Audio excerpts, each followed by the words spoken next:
All right, I think we are recording. Are we live?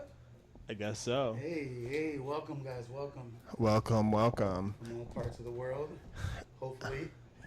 Oh, I feel like right now there's going to be like one kid in Indonesia who like finds us by accident. Right. He's like, I was looking for Pokemon. Oh man, but nah, here we are. We got a podcast with the fucking bad guy from Home Alone. And Darren Williams. They might not get that later, but I'm sure we'll jump into some of those stories later on. I think the crazy part is I don't even know the name of the podcast. Yeah. I was like floating names. I was like, that's high key already a thing. Like I was like I feel like all the good names have been taken. Well, Tom Segura has your mom's house, and I feel like that's kind of perfect because we both live in our mom's house. I know. That is true. And I live like in an elderly complex, which is crazy. Reporting live from your mom's basement. I really don't live in an elderly complex. Don't tell the property manager that I'm not supposed to be here. Don't tell him. Yeah, no, it is. I feel like all the good names have been taken. I feel like we're late. Yeah. I feel like the whole Ricky Bobby, if you ain't first, you're last. I feel like that never applies to us because we're like super late at this point. I feel like our podcast, we should just like search engine optimize and just look at what's trending on Google, then just like run with that forever. Just like use whatever's trending at the moment. Yeah, like what's. So we do like. I'm not doing the Donald Trump podcast. Yeah. I was gonna say that. I was like, I don't know, man. Like, I thought I was gonna be the icebreaker. Who you vote for? Oh my god, this is the Coney 2014 podcast. Yeah. And 2012 would have been nice. Yeah. Shout out to Tony, my boy Tony. I think when the Cody, he's gonna hate the story, but when the Cody 2012 thing happened, he was convincing me how real it was. Yeah. And, he was. I think at the time, like. Those YouTube rabbit holes, we were far off from those. There weren't too many, and Cody 2012 was definitely one of those rabbit holes that Tony fell under. And he was like, "Hey man, you gotta get this kit, man. Like there's people dying," and it would show like this like African like kingpin like for blood dive, like just, beast of no nation. Yeah, just like slicing people with machetes and stuff. And Tony like begged me that you gotta get this kit. Because all this money goes to like all these villages that have been impacted, and I told him, like, Tony, you gotta do your research. You can't just buy a kit. Yeah. You can't buy the first kit that's offered. And he bought the kit, and I think it came like with a wristband and a shirt. And, those are collector's items now. Yeah, no. If you have those, please DM me. We're looking to buy all Cody. I think I saw them on Goat for like 1,000. There might be. But anyway, long story short, he purchased the thing, and rumor has it the guy that invented the Coney 2012 stuff. He was like caught masturbating on the beach, and he got charged with like a whole bunch of stuff. And anyway, the whole thing was a hoax. I think Tony paid like $80 for a wristband, a sticker, and a shirt that didn't fit. Yeah, what did he get? Like a T-shirt with the guy from Captain Phillips on it? Yeah, look at me, Irish. I'm the captain now. It was crazy, man. But that was shout outs to Coney 2012, man. That was a crazy time. And like I said, I feel like if you go now on YouTube, you see all these different rabbit holes. Like I try to stay away from them because I definitely get hooked on those. But I feel like in 2012 we're like at the peak when there wasn't too many. There was definitely some. There's always been some. Well, 2012 was like when Facebook first started. So like for us it was still new, so we didn't know what a scam looked like. Right. And you believe anything that was on social media. It's like when my parents tell me they like ordered something on TV, and I'm like, you can get that on Amazon for $7. What are they charging you? And they're like $90 a month. Absolutely. No, I definitely agree because I know, like Facebook was definitely when I knew I was an adult because they were sharing like real news. Also, people were sharing people getting beheaded, which is fucking crazy, by the way. But MySpace, I felt like MySpace was just like fun. MySpace was like. You had to put the new song on your profile. You had to adjust your top 5. It had to be heat. Like I missed that wave. If you were in someone's top 5 on MySpace, like I remember people used to get genuinely upset. Like I remember my boy, he started dating this chick, and I was like number 3, and I was like solid number 3 for a couple of months. And then he started dating her. He bumped me up to 4. Damn. I had to like text this dude. I was like, yo, what's going on, man? Like, bros before hoes. Like, how the hell did you bump me up to number 4? I've been solid. He's like, there's 3. no way I'm not closer to you than your brother. 2, but your mom's number 2, and I know you're not going to do that. So, I felt like MySpace was just like, we were just having fun. Like, that was like the first, I think that was my first platform. Because I don't think I did the AOL. Did you do the AOL? I did a little bit of AOL, but like my shit was like low key dry, honestly. Yeah, I never got into the AOL. I feel like I like missed away that messages wave. and shit. Also, we couldn't afford a computer. Like a gateway was expensive. Remember gateway computers? Those were like that was like the king of the crowd. Like if you had a gateway computer, you were him, or you were selling drugs. But it was crazy. So I remember like MySpace. I had this laptop, and we couldn't afford Wi-Fi or internet. So I used to go to my boy's crib. It wasn't even a laptop. It was a whole tower. It was a Dell tower. Yeah, we used to have that shit. Yeah, and I had to carry the tower because he didn't have a computer, but he had internet, which is weird. But I had a computer and I didn't have internet. So anyway, shout out to Karoshi. He knows his story. I used to carry the whole tower over there. Tell me he was stealing internet with that. Tell me he was stealing internet. My fault, Karoshi. You might have been stealing internet in the valley, which is crazy. Do they have hot boxes for the internet? They might have. I'm not sure, but yeah, MySpace was crazy, man, because it was all about, like, just the song, editing it, and then I remember when, like, Photoshop first came out, it started getting pretty crazy. Like, people were, like, changing their eye color and stuff. I'm not gonna lie, I dabbled in a couple photos that I'm not happy about. I have, like, a John Dillinger one, which is crazy. It's, like, me wearing, like, a Black Label sweater, and someone edited like 2 Tommy machine guns in my hand. That's and it was wild. like gray and white. But it was weird because I was definitely not part of that like era in the photo. But it was like a vintage photo. It was crazy, man. It was crazy. It was like you in the valley. Just like, yo, it was nuts. It was nuts. But yeah, man, MySpace was a simple time. I felt like when I got Facebook, it was like, damn.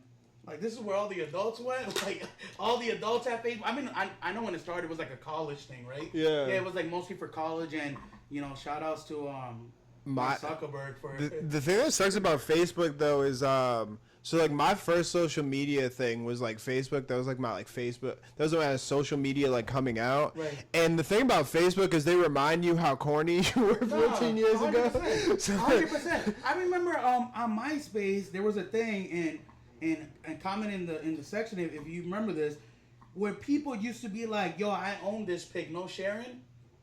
You missed the MySpace thing. It was crazy. Like people would literally be like, "I own this pic," like a girl, right? Like if you were talking to a girl, she would comment. She would say, "I own this pic, no sharing, no stealing," and you have to put in the caption, "This picture is owned by I don't know Kiana," which is crazy. But like that's how corny it was. You know what I mean? That's too much for me. You go on Facebook, you're getting poked. Like, it's a whole different game. Like, well, the thing about MySpace is that shit is gone forever. Oh yeah, no. Like Facebook will be like I'm out here trying to be cool, trying to be serious. I'm like starting a podcast, like making moves, and then Facebook's like, yo, you remember 14 years ago when you said anybody up eating SpaghettiOs right now? Yo, it's crazy. Yeah, it's 100%. Like, it was a crazy time because I remember on MySpace again, like people would just like. Even like the happy birthday posts were corny and childish. Like on Facebook, like people would be like super dry, happy birthday, no emoji, no heart, no nothing. You get like the plain like boomer response. On MySpace, it was crazy. It was like, yo, bro, huge shout outs to my boy AB, Abel, happy birthday, bro. Crying out loud right now. Shout outs to him. It was just like, it was just so corny, and I look at that now, and I'm like, bro, what were we doing? I think you low-key still do those happy birthday posts. Your happy birthday posts are epic. I go crazy. I usually try to find, like, you know, photos, clips. I do, like, a whole collage, which is time-consuming. But I'm at that age. On my birthday, I'm like, how'd you get baby pictures? Nah, that's crazy. I had like a. It would be showing me in the they showing me in the room and shit. Like, what the shit's called? Like, how was I at the baby shower? It's crazy. What's that shit called when they put the gel on the stomach? Oh, He got ultrasound photos of me. I got like Henny. Nah, it's crazy, man. No, like, I feel like I don't know, man. As we get older, it's like for an example, like I always say this story. Like I remember, I was late to the whole email address thing. This is going back to the childish stuff. I remember your first email address. So this is going back to so when you had a Facebook, it was all about having, you know, like a funny email, something cool, you know, something that was cool at the time or whatever. So mine was not cool. I just want to say this right off the bat. Mine was not cool, but this is what it was. So my email address, which is still an active email address, so please don't send me anything. Send it. Send it. Sexy Latino, hold on, 261 at yahoo.com. And the only reason why it was 261, because I used to live on 261 Tacoma. Hey. Crazy, right? So, when you have Facebook, it doesn't matter, right? I was under 15, I was young, but when I turned 16, I was working at Stop and Shop, and for some reason, like no Diddy, I wanted to work at Dick's Sporting Goods. Because Dick's Sporting Goods at the time, hold on. For people, you gotta understand where I'm at. I'm at 2009, like 2010, let's just say. And the sneaker stores, and we're from Worcester, Mass, which you guys probably never gonna hear of. Maybe now. We got a Polar Park. We're kind of on the up and up a little We're on the up and coming. Let's just say we're in Boston, because people will know what Boston is. I hope so. Boston, Massachusetts. We're like 55 minutes away, like Central, right? All right. We're in Massachusetts. Maybe you've heard. Yeah, Massachusetts. If you haven't heard of Massachusetts, you're in the wrong podcast, because at least we know that one. But anyways. But you're also not. Welcome, Indonesia. Yeah. We love it. So at the time being, you would testify to this. We had Expressions, we had Evelyn's, we had Kangaroo, right? Yeah. And then we had like the Foot Locker. Shout out to Kangaroo. Kangaroo was my spot. Kangaroo was fire. Yo, Kangaroo, man. So think about a store where you go, and what was it, half a box or no box? Because they didn't come with the box. I know that was the whole thing. I think it was the lid out. half a box? Yeah, it was like so pretty much like if you go to a Nike outlet store, the clearance rack in the back. It was pretty much that, where they ripped the top box, but you don't get the top box. I know. Kangaroo Crossing? Yeah. I feel like they had new shit. No, it was new, but that was the whole point of it. Because I remember my boy Karoshi got Green Bean Retro 5s from Kangaroo, and he got them on sale. And the reason why he got them on sale, because there was no, like, the top of the lid was completely ripped. Oh, I was going to say, because I got the... They sold new. But it was like the Nike clearance where... My shit had the top. My shit had the top. Yeah, hey, you got lucky, but... Anyway, so going back here quickly, to wrap it up, the quick story... We had, Kangaroo Crossing, we had Evelyn's Expressions, and we had like the Foot Locker and Finish Line. But Dick's Sporting Goods, they had some good stuff, man. Like, they didn't have, I don't think they had a Jordan contract at the time. I don't think, because I definitely don't remember retros at Dick's Sporting Goods at that time. But they had, at the time that was cool, they had the NBA sleeve. Remember the Nike sleeves? Yeah. They had those. They had like Nike headbands. They had like basketballs. They had like nets. Little stuff that, when we were growing up, in the projects, Great Brook Valley, like, that was cool. Like, if you showed up, that's like the N1 era. When Hot Sauce had the shirt ripped up. So if you had, like, VC, that's what the kids call it now for 2K. If you had VC or if you had any type of, like, gear, you were him. So I wanted to work there for the discount. So it was also the sleeper pick, because I feel like all the cool stores everybody applied to. Everybody applied to Foot Locker, everybody applied to Finish Line, Evelyn's, Expression, because they wanted to get the gear. So you work at Dick's, that's a sleeper pick. Like, you're getting like North Face, like you're getting like you're getting like the top brand stuff that's not like in the hood, but it's like top brand. But you're also getting like the TF 500. Yeah, exactly. Yeah. And at the time, like, I think about Dick's Sporting Goods as an East Bay. Remember East Bay? Yeah. So we used to get the East Bay magazine. So that was what Dick's Sporting Goods was. They sold a lot of team merch, a lot of team-oriented stuff. You get the coaches that would go, their family. It was expensive. Like, I couldn't have shopped there, but I wanted to get the discount so I could, like, buy stuff or whatever it was. Anyways, I applied there. I'm super happy. I'm super pumped. It's like a part-time job. I'm like 16 at the time, 17 maybe. And the guy calls me in for an interview. And my mind, I'm not thinking. I've never done like a resume before. Like when I started working at Stop & Shop, it was all like reference to my brother. Like my brother hooked it up. So I go to Dick's Sporting Goods, and they're like, all right, so everything's good. They ask me all the questions like, are you a team player? What do you see yourself in a couple years? Do you see yourself growing with the company? Are you a leader? Like the basic, interview questions.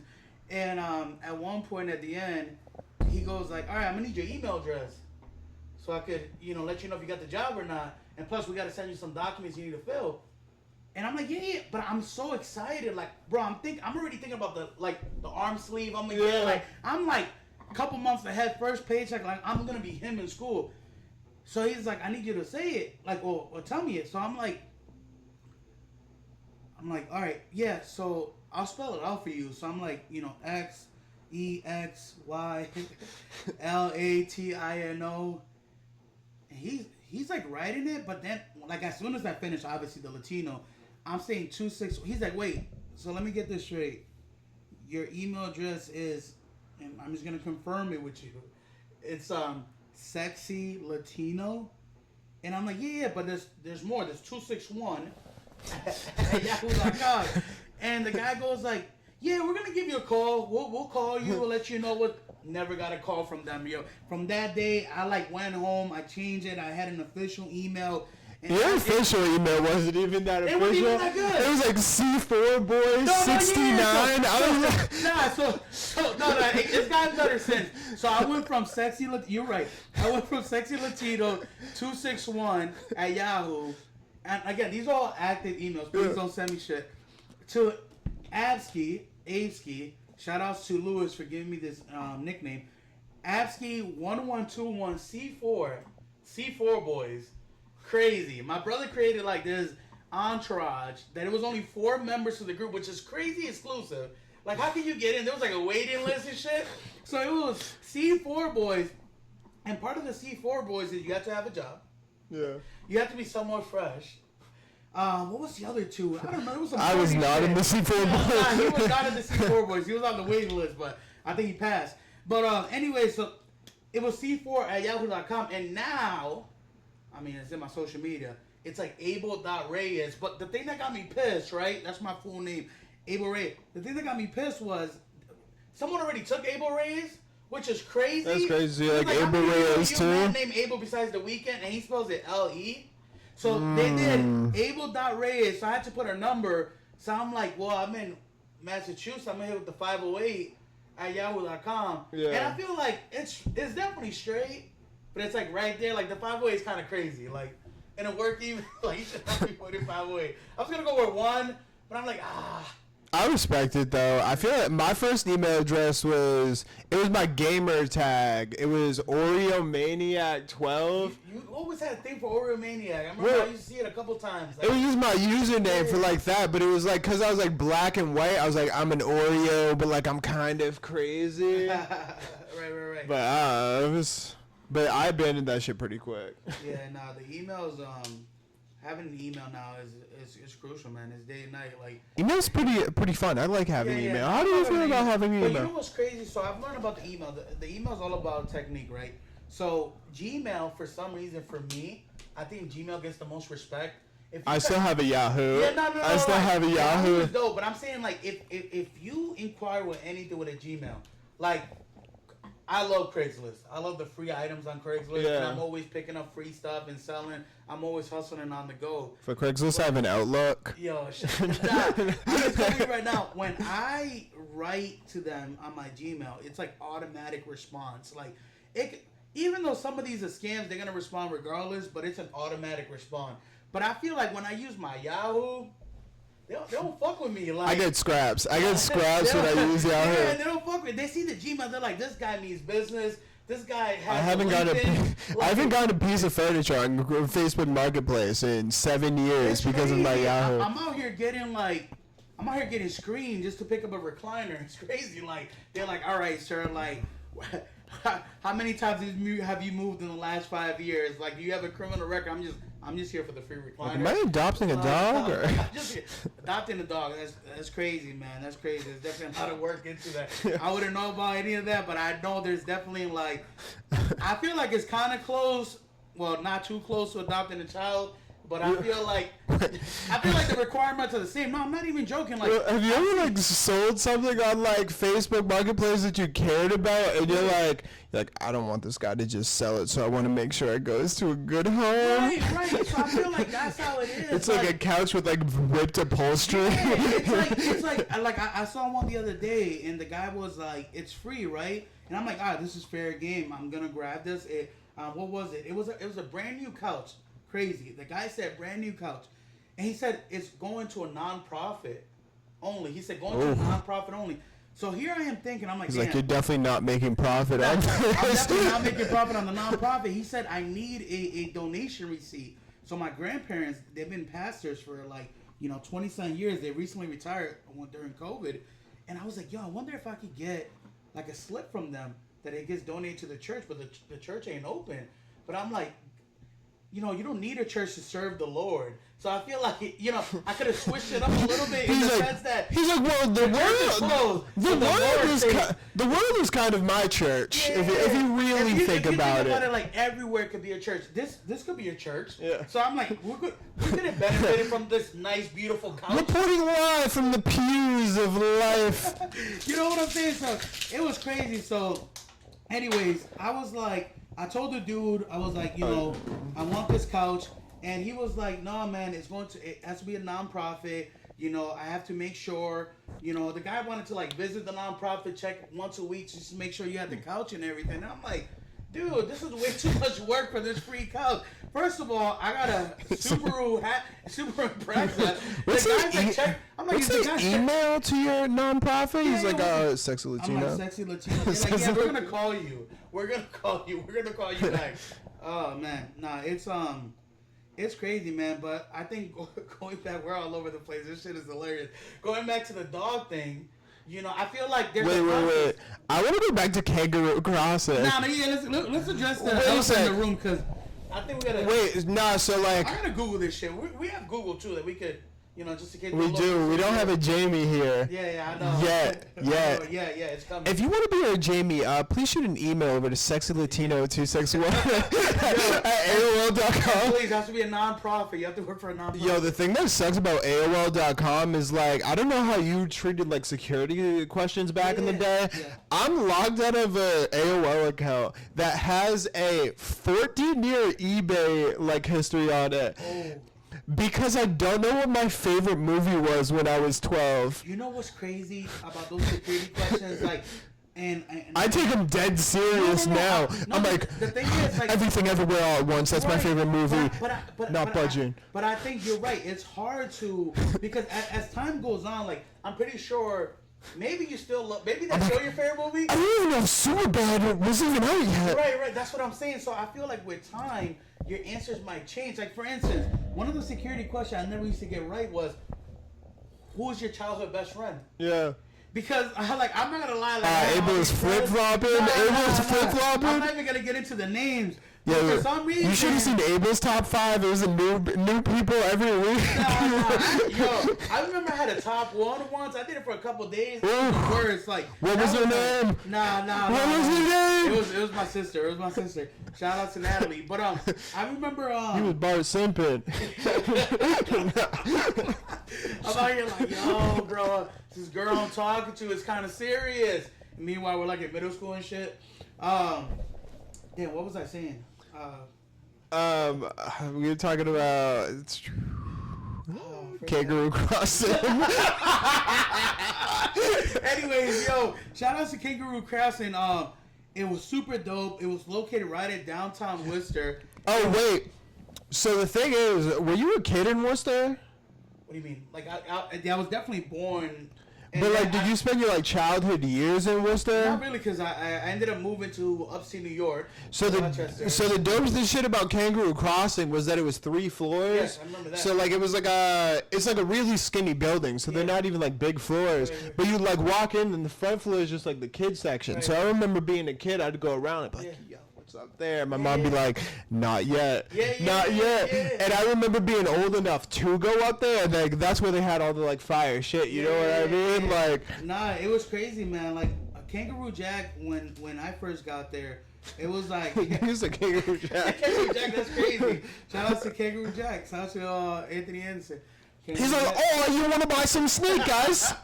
It's like the Shane Gillis video where he talks about the kangaroo. Yo, get off my dog.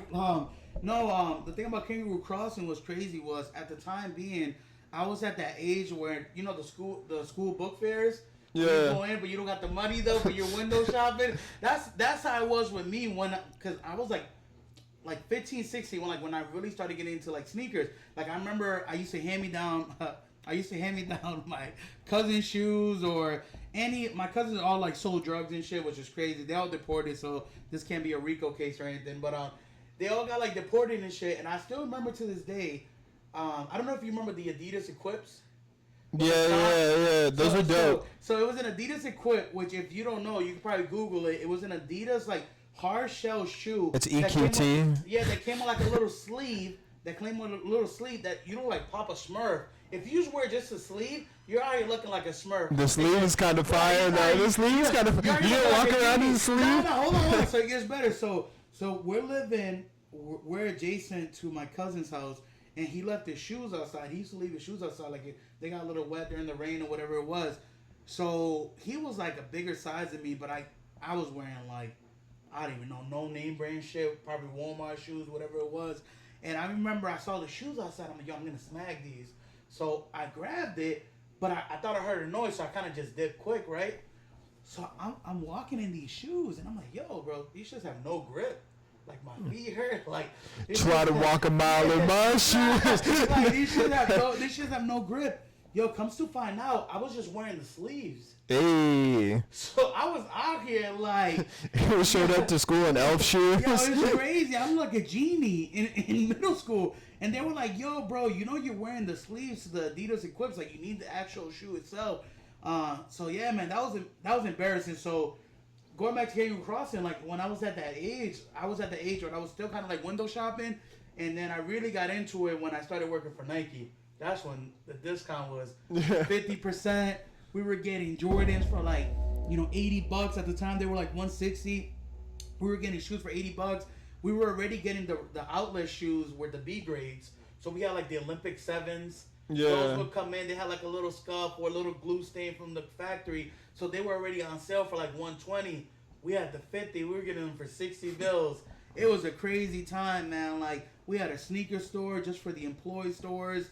Nike had the deal with Kohan. So if you don't remember the Kohan Oxford shoes, those were like $600, $500. We were getting those for 50% off. Like, it was a crazy time to be alive. Like, the Olympic 7s are high key what ruined Jordans for me. Yeah. Because the original ones were dope because they had like a pearl sheen to them. Yeah, you know what I mean? Yep. But then they started releasing them every like Olympics, and then they like released one pair, and they released the like the pearl. So it was just like So it was just like silver, and I thought I didn't love it. Yeah. But then they re-released them again, and they had like a heart basketball on the back. You know what I mean? Yeah. And then it just got to this point where like they were just like re-releasing the same shoes. Yeah. Like my window for Jordans was, I would give it like 5 years, and I think like right after they released the Space Jams, right. You remember that year? Right. I think it was like 20. Of course I remember that. It was like when people were getting stabbed in parking lots. That was like the Christmas of like 2010. 2009 they came 2009, yeah. They might have. Because that was like my first year in college. 2009 they dropped. Yep. And then that's when they went on that little run where they were like releasing 11s like every Christmas. Yep. So then they came out with the Concords, yep. And they came out with like the Breads. Yep. Breads came out 2013. And then I think they did the Space Jams again. Yeah. I remember that. I remember when you had the Space Jams for like, I forget what birthday that was. You had the little polo. Yeah. So that was Hey, fucking about fucking up. Yeah. So the crazy thing about that story is, shout out to Kuroshi. Those were Kuroshis. And he had them brand new, but he was a half size smaller than me. And if you know anything about the 11s, you got to half size up because of the patent leather. I have wide feet. So I remember he sold me them. He gave me a really good price at the time. And I was like, I want to save these because, if you had the Space Jam. Retail was like $130 at the time. Yeah. But listen, man, we were poor, man. Like, we were still young at that time. 2009, I'd probably been working for 2 years. So I'm still on that part-time wage. You know what I'm saying? So I remember I bought them off him. And when I put them in, they hurt. And I remember he told me, he was like, hey, do they fit? I'm like, yeah, they fit. It was such a good deal that I wasn't going to pass on them regardless, right? Bro, they were hurting my pinky. Like, it was snug. They were already a half size small. They were half size small, a full size, the size that I had to go. So pretty much if I was a 10 in Space Jam, quick math. Those just were a 9. Quick math. Crazy. So anyway, the Space Jams, Space Jams were definitely revolutionary for me. You know what you fucked me up? I got the 8s. The 8s. Yeah. Those are crazy. I got those like, but I remember driving around. It was like right before like Christmas, because that's like when they dropped. And I remember going to like every I went to like every sneaker store in town. I ended up going to Evelyn's. I was like, hey, do you guys have like the playoff 8s? And there's like, we have one pair, but like they're a size 9. I'm a size like 9.5. But like, I just remember like for the first like month of wearing those, because I burned them shits out. I played basketball in them and everything. But you were him with those. Those are but crazy. I remember like my feet in them were so fucking tight. But those shoes were dope. They're already snug as it is because they got the strap in the middle. Yeah, and deadass like nobody had those. Those shoes were fire. I like stumbled. That was before like online shopping for shoes and shit. So a quick story about the playoff 8s. I remember the playoff 8s were my first pair of shoes. Peep game. My first pair of shoes that I bought on eBay. I still remember to this day. eBay or East Bay? No, eBay. Hey. So hear me out. Shout out to eBay. And I remember buying these playoff 8s on eBay, my first purchase ever. And I was skeptical at the time. Like, at the time, Kicks on Fire was a thing. They started selling like bootleg shoes, like pick your shoes and shit. Pick your shoes, like it was sketchy. So I remember my brother got the Chrome 8s, and he got hit with a fake pair. He bought his pair for $80. Yeah. And I think it was on Kicks on Fire. And I remember he bought the pair. He was so devastated because he was playing basketball, and the soles just ripped right down the middle. That's so crazy. I remember I bought my playoff 8s, and I was so skeptical. Your shoes just talking. It's like, you got played. Yeah, he was like womp womp womp. Like it was crazy. So I remember grabbing those playoff 8s, and for the longest time, I just had them in the collection. Like I wouldn't wear them, but they were so expensive. They were going for like $400 something at the time. Yeah. It was a lot of money at that time. And I still remember to this day, I never got to wear them, never got to put my feet in them. I ended up selling them, and when I sold them, the guy was like checking them out. He was doing like a quick check on them or whatever, and he was like, nah, they look good, but they feel like different. Like, I don't know if you remember the part with like the little painting on the side of the panel of the shoe. Like, he was like touching it. He was like, it feels weird. And then the bottom where the arc is, the same thing with the painting. He was like, yo, this looks a little off to me. And that was like, before they had verifiers? Yeah, before they had check. Before we used to use black light. We didn't use any of that. Like, I didn't use any of that. It was all like reputation. You bought it from a reputable person or whatever it was. Like, eBay didn't have the authentication guarantee. Like, it was like the Wild Wild West back in the day, bro. Like, there's probably fake shoes that people have owned that they probably don't realize that they own because there was no way. Like, there was a way you could tell. There were plenty of fake shoes that people own. Heroes, you know those are fake. Like, those they are had crazy. those, the fucking laser engraved ones. You remember those? The laser engraved 4s. They had those. I remember. Which those were crazy. My brother had. 5s were rare. So if you had the 4s, how? My brother had a pair of 7s that were laser engraved, and the laser engraving was blue with like the blue accent, and they looked dope. No, trust me. But they were fake as fuck. The fake pairs were dope, but whoopsie. At the time, Jordan was keeping it really classic with the colorways.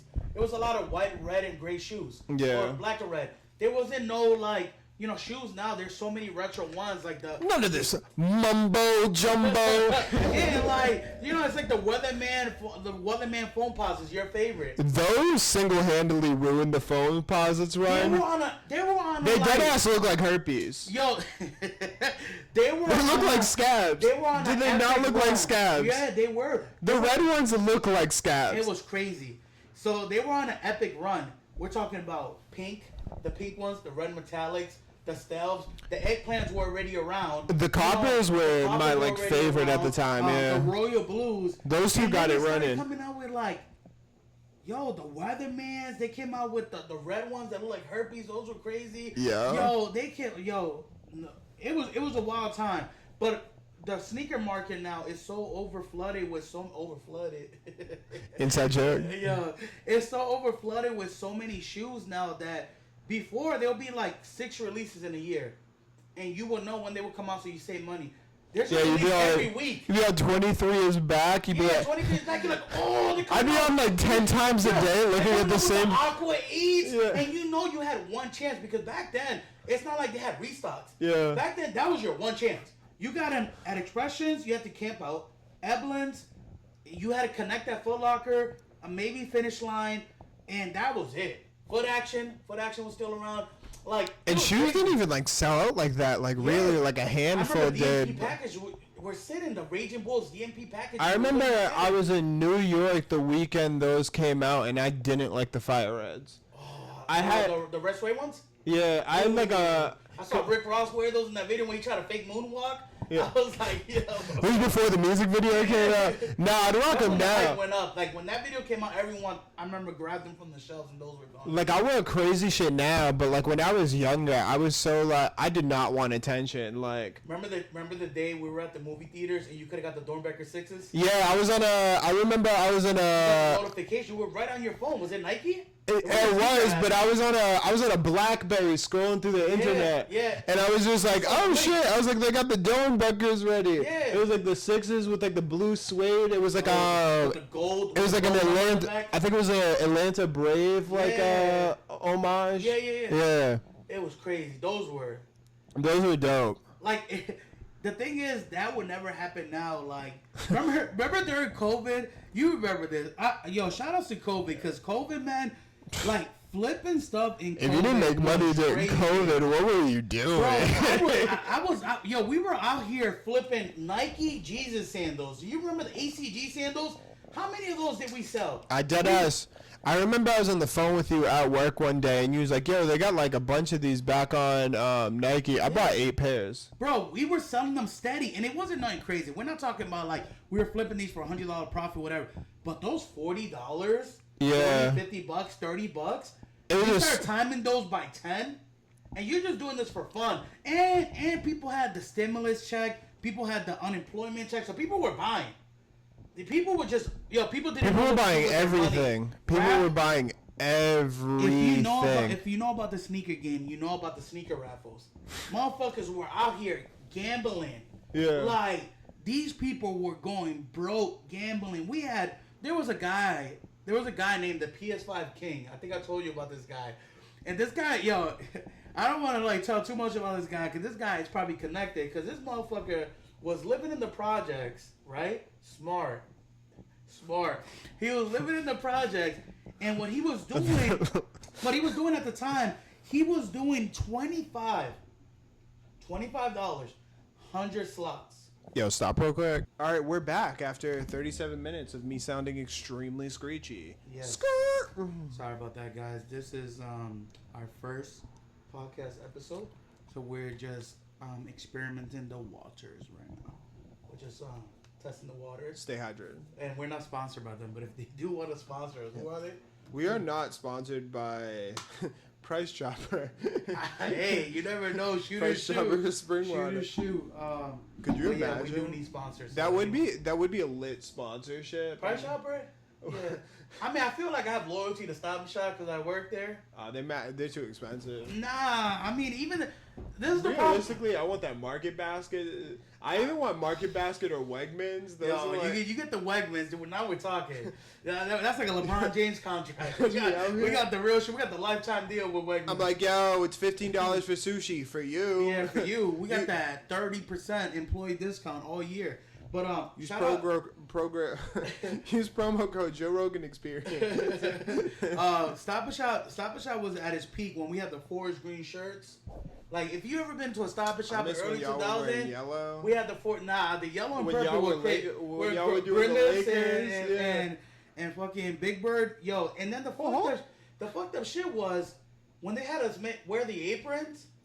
I'm like, bro, I'm not out here baking. Like I'm not at the bakery. Like I'm out here working self-checkout. Yeah. Why am I wearing an apron? Why I got my Martha Stewart on right now? This shit is bullshit. I'm out here looking like Emerald and shit. I'm like, bam! It was crazy, bro. So that's when I was like, I gotta get a new job. I remember my last day. And shout out Stop and Shop. It was the first day they put on the apron.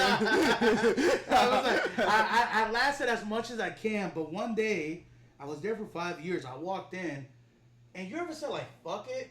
Like that's like you had the story with like I've done that at multiple jobs. Yeah. I had that at my last job. Yeah, honestly. Yeah. You hit a fuck it's phase. Like I was there for 5 years, and I had walked in. The guy was like, "Yo, make sure you fill up the water pallets."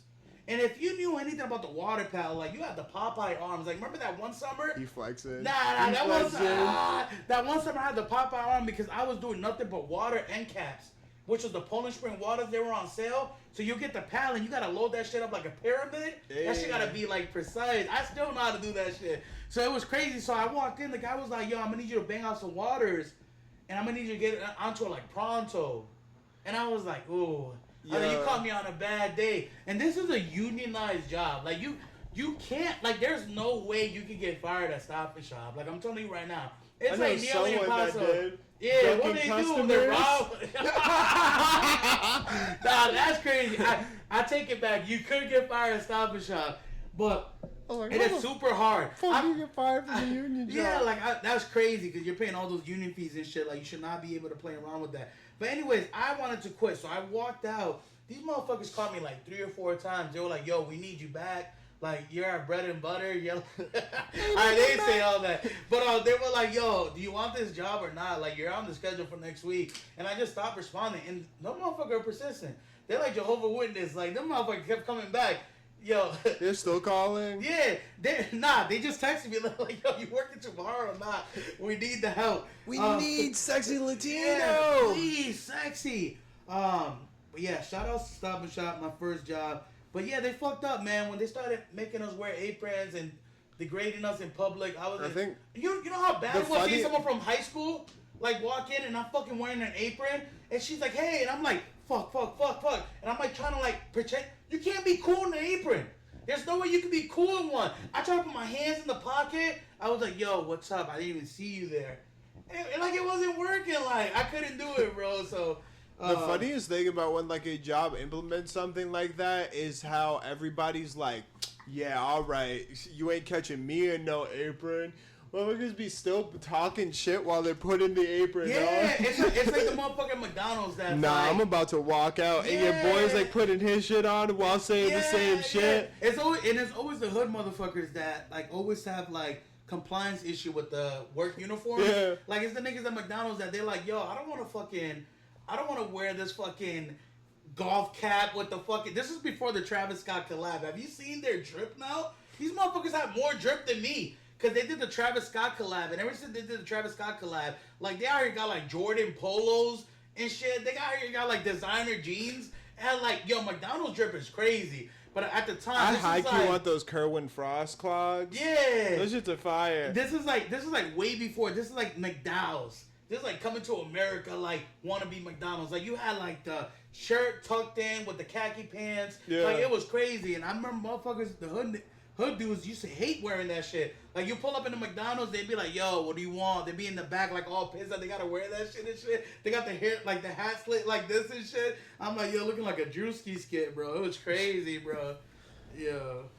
But yeah, the aprons were a no-go. That's when I realized that I'm like, I can't do this shit. And that's when I got my first corporate job doing security for Securitas. Yeah, no, when I got the security job, it was a corporate feeling. I had a button up, but they tried to hit me with the clip-on. Did they hit you with the clip-on? I rocked the clip-on.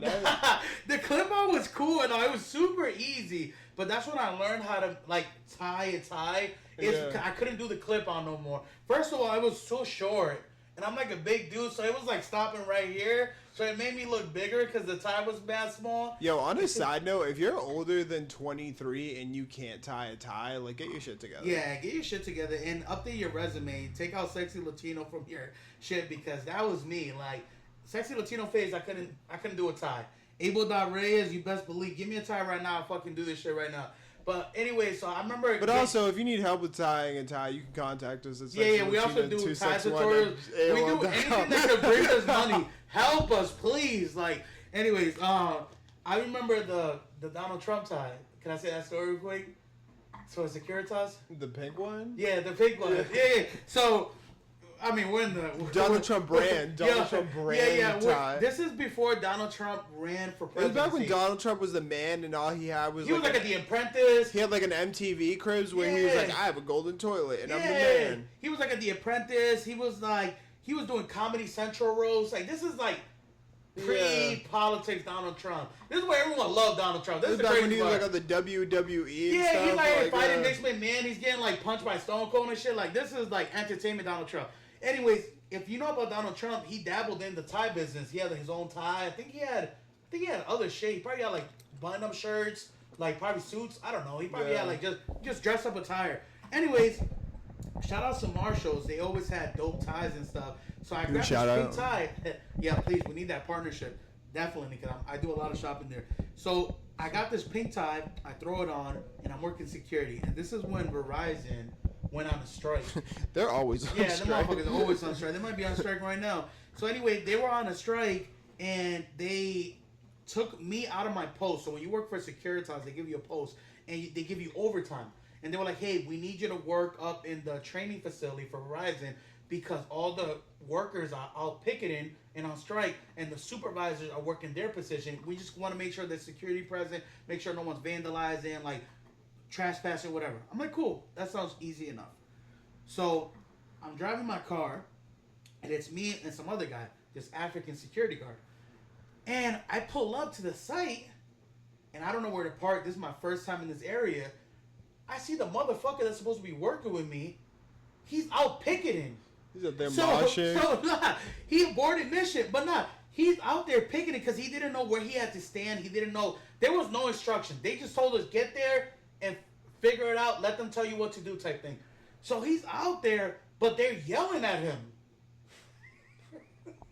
But there's a language barrier. Yeah. So he's doing like the African face, like smiling, like, and they're like yelling at him. They're like, get him to the Greek reference. Yeah, they're like, scab, you're taking our job. You're a loser. Get the fuck out of here. And he's out here like hitting the Dougie in it. And he's like he's generally having a good time. So there's a police officer detail, like the professionals, because come on. They gave us a fucking whistle. We wasn't doing shit. If something were to pop off, I'm like, Securitas did not give you a whistle. Yeah, they know. You have to buy that shit on your own. Them motherfuckers might give you a Toco stick. But I remember, so they're blocking the entrance to get into the facility, and they won't let me get in. So I'm like, fuck it. I'm going to find another way in. So I drive around, and I see these cones, and there's like another entrance. Yeah. So I'm taking out the cones. Something's like, you know, you feel something. Something's like, yo, turn back. Dude, I look back, there's a mob of people. I can't make this up. There's a mob of people full charging towards me. Because they found, like, they were pissed that I found out another way to get into the property. Yeah. And they had put cones to delay the process. Bro, I've never been more scared of my life. I got in my car and I had to, like, drive through, like, 3 cones. And I could, like, speed. And it was crazy because it was, like, once they got to, like, the property, they didn't pass it. Like, they were, like, civil protesters. Yeah. So they were like, oh, you're so lucky, man. You're so lucky. And I'm, like, speeding. I'm, like, looking at my side mirror. I'm like, yo, what is going on? So, anyways, I parked the car. They tell us what to do. And it's, like, halfway in the day. I got this pink Donald Trump tie. Like, I'm thinking I'm him. I got a white shirt on. Dude, I'm doing security. Like, life is good. Like, it's super easy. They're giving us food. They catering. These guys are yelling scabs. I'm like, bro, I'm not trying to take your job. Like, I don't even work for Roger. I'm just here on the detail. They're like, scab. So I'm outside, and there's this old lady. And she goes, hey. She's like, hey. And I'm like, don't, just ignore her. Don't listen to her. Like, just, it's not worth it. It's not worth it. She's like, hey. And they're like cheering her on and shit. Yeah. And I'm like, what? She's like, nice tie, asshole. And they're like laughing and pointing. And it was like in those movies where everyone's like, yo, I felt so like, dude, I felt so embarrassed. I was like, yeah, it is a nice tie. And I was like, bro, I was so sad, bro. To like, it's so funny that you got roasted by like a 50-year-old Barbara. Yeah, it was great. She was probably like the front desk, like reception, probably super nice lady. And I just remember her saying, nice tie, asshole. And like, it erupted. The police officer was laughing. I was like, why are you laughing? Like, you're supposed to be here for us. It was crazy, man. Did you keep the security tie? guard laughed? Nah, I never, yo, true story, never wore that tie. After that day, I was like, I'm good. I'm never wearing that fucking tie in my So life again. pink ties and camo are off the list? Yeah, pink. Oh. Nah, you gotta tell that story, cuz. I don't even know if it's so much of like a story, but like, here's the thing. I used to live down in like Philadelphia, so like they had like Made in America festival. That shit was fun. And Abel pulled That up. was my first festival, by the way. Shout out to you, because that was my first ever festival. He was the one that got me out there. Who were some of the performers that day? We had Kendrick. It was lit. It was Kendrick Lamar, Nicki Minaj, Miguel was there. Shaq West. when we started. Sheck West, Tekashi J Rock, Tekashi 6ix9ine, Fat Joe, Meek Mill's right. Meek Mill. Yep. Meek Mill was the headliner. He was up there. He was one of the last guys. He was. Nicki Minaj Post was. Malone. Post Malone was there. Yeah. That was a good lineup. Yeah. At the time, that was like his second album too. That was like, in my opinion, that was like what was it, Rockstar or whatever? Yeah. Yeah. Good song. And I got 16 cars. That was a remix, right? Yeah, that was floating around Instagram. That was that little dude, yeah. But anyway, I mean, I don't even remember my thing is like I'm always telling jokes, so like I don't even process how people receive his POV of the jokes are different from my POV. His POV, he's having a grand old time. He's like, this is fucking hilarious. The joke. Like, this is hilarious. You told me about the joke like 3 years later. He was like, I'll never wear camo because of you. So all right, so everyone knows John Cena, right? Everyone knows John Cena.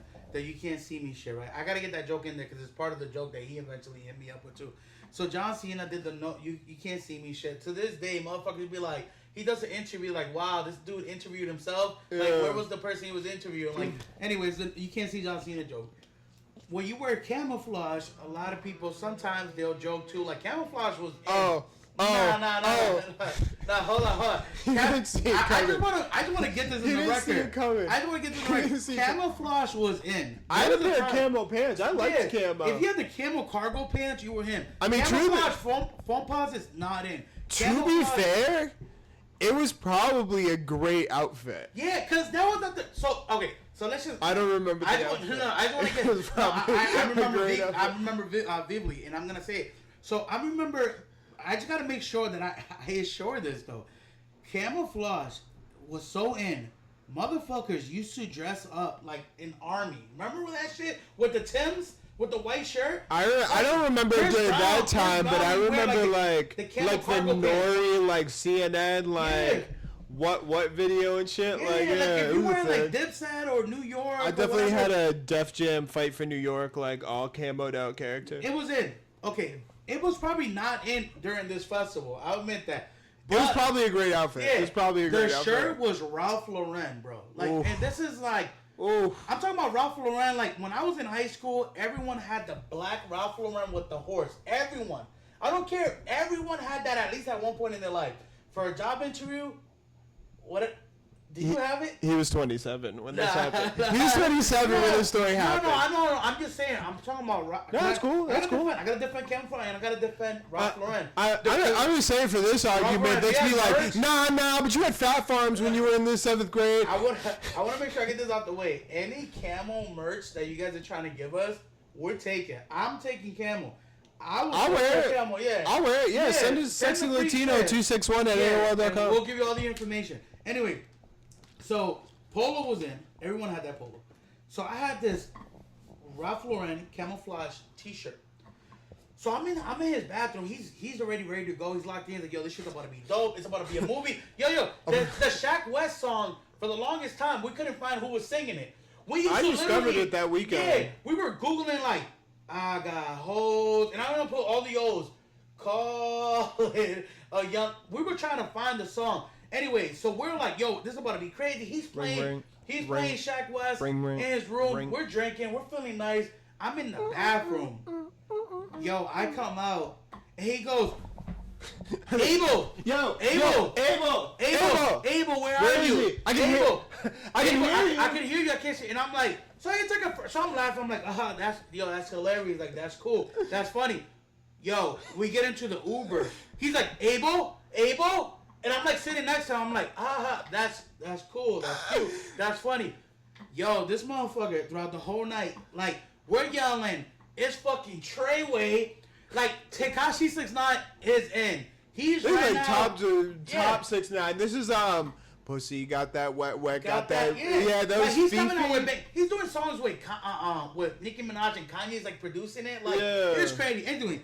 So there's we're yelling like, it's fucking Treyway. It's like, fucking Treyway. By the end of the night, our voices are gone. We're tired. Yo, we're drinking. We're dehydrated. So my phone dies, right? So I lose this guy. We get lost. My phone dies. So I'm like, fuck. Yo, I lost you the entire time. Yeah. Nah. That's crazy. The callback. Yo, so I ended up getting a taxi back to his crib. So I'm like knocking on his door, and he opens the door. He goes, "Hello, who's out there?" And I'm like, "All right, bro. Like it's already nighttime, so our voices are like raspy." It's like 1 a.m. Yeah. So we go. We're smoking. You know, we're smoking hookah and shit. We got the hookah set up, and I'm like, "Yo, bro, pass me the hookah." He's like. Yo, I'm like hitting the hose in the wrong direction. Bro, he's like, "Bro, where are you?" I'm like, "Bro, just give me the goddamn hose for the hookah." Anyway, long story short, bro, I have never, this is a true testament. I've never wore camouflage since that day. Yeah. It was like a daily, like, reminder of, like... I realized I know what makes me laugh, because I don't even remember making those jokes, but I remember you told me that that's why you stopped wearing them. You and I immediately started doing the joke. He's like, "That's exactly what the fuck." Yo, it's just... The thing was, it was the same energy. It wasn't like by the end of the night, he was like, "Hey, but where are you?" This motherfucker did it like it was the first time he did it. He's like, "Hello? Abel?" He's like, "Oh, you're right here. Oh, gosh, thank God." And like, we're like drunk, and I'm like, it was funny, but then it kind of like got me thinking. I'm too big to be wearing camouflage, bro. Like, to be fair, one of my favorite things ever is like finding something I think is funny, and then repeating it till it's not funny, and then repeating it till it's funny again. Right. I mean, the callbacks. I mean, there's, like, me and him, we speak a language that is, like, unique. Like, there's certain, like, movie reference that we do. Speak a language that's... This language... but we do, like, these little, like, we do ad-libs, we do movie reference, we do music, we do shit that we'll throw in there, and motherfuckers wouldn't even know what the fuck we're talking about, but it'll be, like, an inside joke. So, it's one of those things, man, like, it's crazy where, like you said, you do things without even knowing, and it's, like, fucking hilarious, and, like, that day I was like, you know what? Maybe I'm a little bit too big to be wearing camouflage shirts, bro. You're fine. You're a perfect size for camouflage. Nah, that's you can't be big and wearing camouflage. Like, bro, what armor are you serving, bro? Like, yeah. But nah, shout out to I remember later on during that festival. So you were like, you went to bed like pretty early. Like you were like, I think you were vibing. You had the duck fat. You were that was a different time. That was a different time. Yeah. I'm always up mad late. But you went to sleep, and then I was with Louise, so we ended up going to. Oh, that was the. Yeah. So we ended up going to Ladder 15, which is like some bar up in Philly. So, anyways, me and Louise are chilling. We're talking to two girls, and the bar is like pretty empty. Yeah. And out of nowhere, like a crowd starting to form. Yeah. So I'm talking, I'm vibing. Louise is talking, he's vibing. Louise looks over and he goes, "Oh shit, it's Joel Embiid." So this motherfucker takes his phone out. Hotboxing. He takes his phone out, throws out beelines it, bro. Like, I'm talking like perfect posture, like phone in front of his face as fast as he can. Like this, like, starts working to him. He's like flashes this. On, wearing a bar. It's probably like 1:45. Joel Embiid sees this, fucking like skips underneath, and he's so tall that he has to like duck underneath the like door frame. Right. And then he like he's on guard. I'm like, bro, what the fuck? And everyone at the bar is like pissed at him. Security's like coming up to him, and then Joel Embiid like scurries in after him, like grabs a chick and just bounces. Like, he grabbed the chick. I swear to God, Joel Embiid grabbed a chick like he was Scorpion. He's like. Yeah, he pulled her back. Yeah. That motherfucker got superpowers. He's like, I swear to God, he's like 7'3", bro. This chick left like both feet off the ground, like didn't even know what. Yeah, he's already snatching. What was she white? Yeah, high key. Yeah, they love the white boy. She got dragged out the door like in what the fuck, a Paranormal Activity. Yeah. She was just like she wasn't even talking to Joel Embiid. She was just like casually having a drink. She was POV like the office. Just got pulled back. Yeah. Yo, Paranormal Into Activity. The abyss. No, shout out to her though. I'm sure she's doing great. Paranormal Activity. Quick. She's high key dating someone that doesn't know she hooked up with Joel Embiid. Oh, absolutely. He got that. she got that Mutombo that night. RP Mutombo, by the way. Yo, I remember the Paranormal Activity was crazy because this was me being gullible. I didn't do research. I'm watching Paranormal Activity. So this is like internet too. This is like the Blair Witch Project. This is like after the Blair Witch Project. So this is like our generation's version of that. Because Blair Witch came out when we were like, I don't know. Blair Witch Project came out when motherfuckers had the Sony Handycam. Yeah. Like motherfuckers don't weren't doing like video recording like that anymore. But anyways, Paranormal Activity came out, and I didn't do research that that if it was real or not. In my mind, I thought it was real. I thought they literally because that's also how they were marketing it. They were like real footage, right? And one thing about Paranormal, like X's movie, like a lot of those are based on true events. So I'm over here thinking this is gonna be a true fucking story. It was not gonna lie, that was probably ranked one of the most scariest movies that particular year. So I remember going to the movie theaters, and I'm fucking shook. I'm like, yo, what the fuck is this? There's like demons. This bitch is like hovering and shit. Like this bitch is doing like the moonwalk in the ceiling. It's fucking crazy. So I go home, and I'm still in the impression this shit is real. So my fucking brother, what he was doing is for the longest time he would go to sleep late. So what he was doing is before he went to sleep, he would turn off all the fucking lights, like everywhere in the apartment. You couldn't even see your hand in front of you, and then he'll stand next to the bed. But in my mind, I'm like, bro, how long have you been standing there? First of all, because, like, I'm a deep sleeper. Yeah. But I would wake up, and I'd be like, Jacob, where are you? And he had, like long hair, so he was just, like, standing over me. And I'm like, why would you do that? Like, but he did it for, like, a week straight, which was crazy. I'm like, yo, that's so much commitment, dog. Anyway, I finally, like, the seventh day, you're, like, able to, you're just, like, Jacob, I'm like, yo, just turn on the lights. By like the 7th day, I'm like, all right, I gotta do research because I'm like freaking out. Like, if this movie real? Turns out the movie was a fucking hoax. It was fucking fake as fuck. They had everyone, and then they started making like 2 and 3. I'm not gonna lie, I still went to go see those. I didn't see him. I think the first one I saw was like Paranormal Activity 2, and I remember I was like, so. It was like my stepmom, I guess. She was like living up in New York at the time because I remember we were all just like staying in like a hotel because she was like transitioning jobs or whatever. And I was watching it. Everybody was asleep, and there's one scene where the chick like legit gets dragged out the way I was like explaining, like legs out, just like nobody there. And I just started like dying laughing and woke everybody up. Like, no. What would you say was a movie when you were young? Saw 2. That you were scared. I remember, so I never really watched like horror movies. I've never been. I got one after you. Yeah. But my thing is like, so like with the only horror movies that like really mess with me are like shit that could happen. Right. Like the thing about like Jason, like it's kind of scary. It's to do with the machete, but usually there's a point where I'm like, he fell. Why aren't we bashing the back of his head in with a brick? You know what I mean? Like I'll be looking at the screen. I'm like, there's a boulder right there. He's on the ground. Smash the back of his head. He's done. End of scenario. Right. But like, this is arguable. But like, Saw could happen. Right. Like in theory, someone could be a kidnap you, throw you in this weird contraption. Warehouse. Exactly. So I remember I watched that shit like solo at my crib. I saw the first one, thought that was dope. Then I saw the second one, and I was here. I was like. It wasn't that couch, but we've always had like the same couch set up. By yourself is a different type of. And I remember just like being in this house all by myself, and like, I'm usually not the type to like check like shower curtains and shit. But anytime I'd walk past anything, I'd be like, just double check.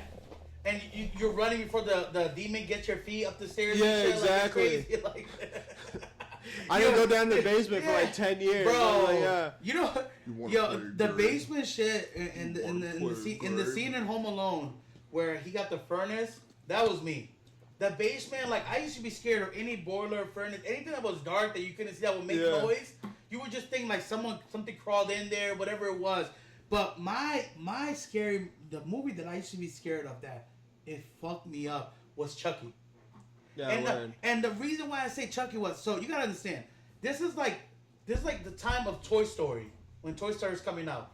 Then you got that movie, what is it called, Toy Soldier? Remember the ones with the army or whatever? That movie was like way harder than it needed to be. Yeah, way ahead of its time. The technology wasn't bad. If you look at it, it wasn't bad for that year. What was that? But also, those things were like gangster as fuck. Yeah. Like, that movie, they were like cursing. I think they had like an R rating and shit. Yeah, like, they had like the Barbies like. I remember they had like the Burger King and McDonald's toys. Do you remember those? Yeah. I was like, isn't this movie for adults? So Chucky came out in the perfect time. Like, obviously, I'm a kid. You know, you like toys. And the thing was that people don't understand, they used to actually sell the dolls at the store. Yeah. You could get the Chucky dolls. So my biggest thing with Chucky was that my grandma used to collect like these vintage dolls. She used to collect vintage dolls. And then on top of that, like I had toys. And the fact that it was that they will always play that movie like around Christmas time. So you're getting gifts, so you're getting toys, you're dealing with toys, or you're at the store and you're in the toy aisle and you swear like one of the toys move or whatever, and you're like, it's me, Andy. No, I'm joking. So I'm like, at the time being, man, like Chucky definitely hit home. I think for me, that was like one of the scariest movies because I was really big into toys and I used to freak out. Like I remember like certain toys like I would put away in the toy box or I put them in the toy bag and I wouldn't leave them out when I went to sleep because I would feel like they would move or whatever it is or get possessed by some type of dick devil. That's lit. You just be like being terrified of all of your toys. It's crazy. After playing with them, which is crazy. That's not like that's crazy. You imagine like having sex with someone, you play with them, then you're scared of them after. You're like, get out of here, you bitch. Like, what the fuck? Like, it's crazy. It made no sense. It was and I used to have the wrestling toys. It would suck to be the toy that you're not afraid of. Yeah. You know what I mean? Like all of your other toys. They got no toy street rap and shit. He's like, I'm definitely not fucking with like Stone Cold Steve Austin. He's like gonna put this in the box. He's like gonna put Undertaker. Kane. He's like Goldust. You can stay out. Yeah, I'm like Kurt Angle. You can stay. You're gonna Rikishi in your sleep by a toilet 6 inches. Fucking shout outs to Kurt Angle, fucking Perk Angle. Wrestling. Listen, man, I can't watch it now because I don't like the new wrestlers. I'm not a big fan of all these new wrestlers and stuff. But Prime Wrestling, when you had the Attitude Era, when you had Hulk Hogan, Triple H, Shawn Michaels, The Rock, you had the Dudley Boys, you had the Godfather, Val Venus. Yo, shit was crazy. The Hardy Generation Boys, X. Christian, Edge, like it was Eddie Guerrero. Yeah, Eddie Guerrero, Chris Benoit. It was definitely ahead of its time, and I think that's when wrestling was at a peak. I remember the first day. Who was your favorite like wrestler that wasn't from like the big three? I would say he's like probably The Rock. I'm like that's the big three. Stone Cold. Triple H, yeah. I would say one guy that I really like, Rey Mysterio. No, because I'm Mexican. I'm not Mexican. I'm Dominican. That's a tough question because obviously The Rock was my favorite. I like Stone Cold. I like mine was X-Pac. X-Pac was my fucking dope. dude. X-Pac was fun. I like Spike Dudley. No, I'm joking. It was either him or like collectively the Hardy Boys. I like Sting. Sting was kind of badass. I like the Sting a little bit. I don't know. I actually like the Shawn Michael. I feel like I never really saw Shawn Michaels. I'm just a sexy boy. I'm not your boy, Toy. Yo, that shit was like, I'm out here like in boxers. I'm like, I'm not your boy, Toy. I'm like 8 years old and shit. Like, shit was crazy. I think I legit watched for maybe like 2 years. Yeah. Nah, I was a diehard. Shout out to my grandma, man. When I was into it, the wrestling toys were expensive. And what I used to do, every time I used to go to Walmart, I used to run to the wrestling aisle. And she was like, she would tell me, she's like, we don't have money for wrestling toys. I'm like, all right, no worries. I just want to look at them. I just want to look at them. I just want to look at them. And then what I used to do is when we used to go in the converter belt on the checkout line, I used to hold it and last minute throw it on the converter belt. Yeah. Yo, these motherfuckers workers at Walmart were straight dry snitching, bro. They would literally grab the toy and they'd be like, ma'am, do you want this toy? Oh yeah. And I'm out here like, stupid bitch. And my grandma's like, no, like how much is it? And she'll scan it, and them shits were like above $10, which at the time that was a lot of money.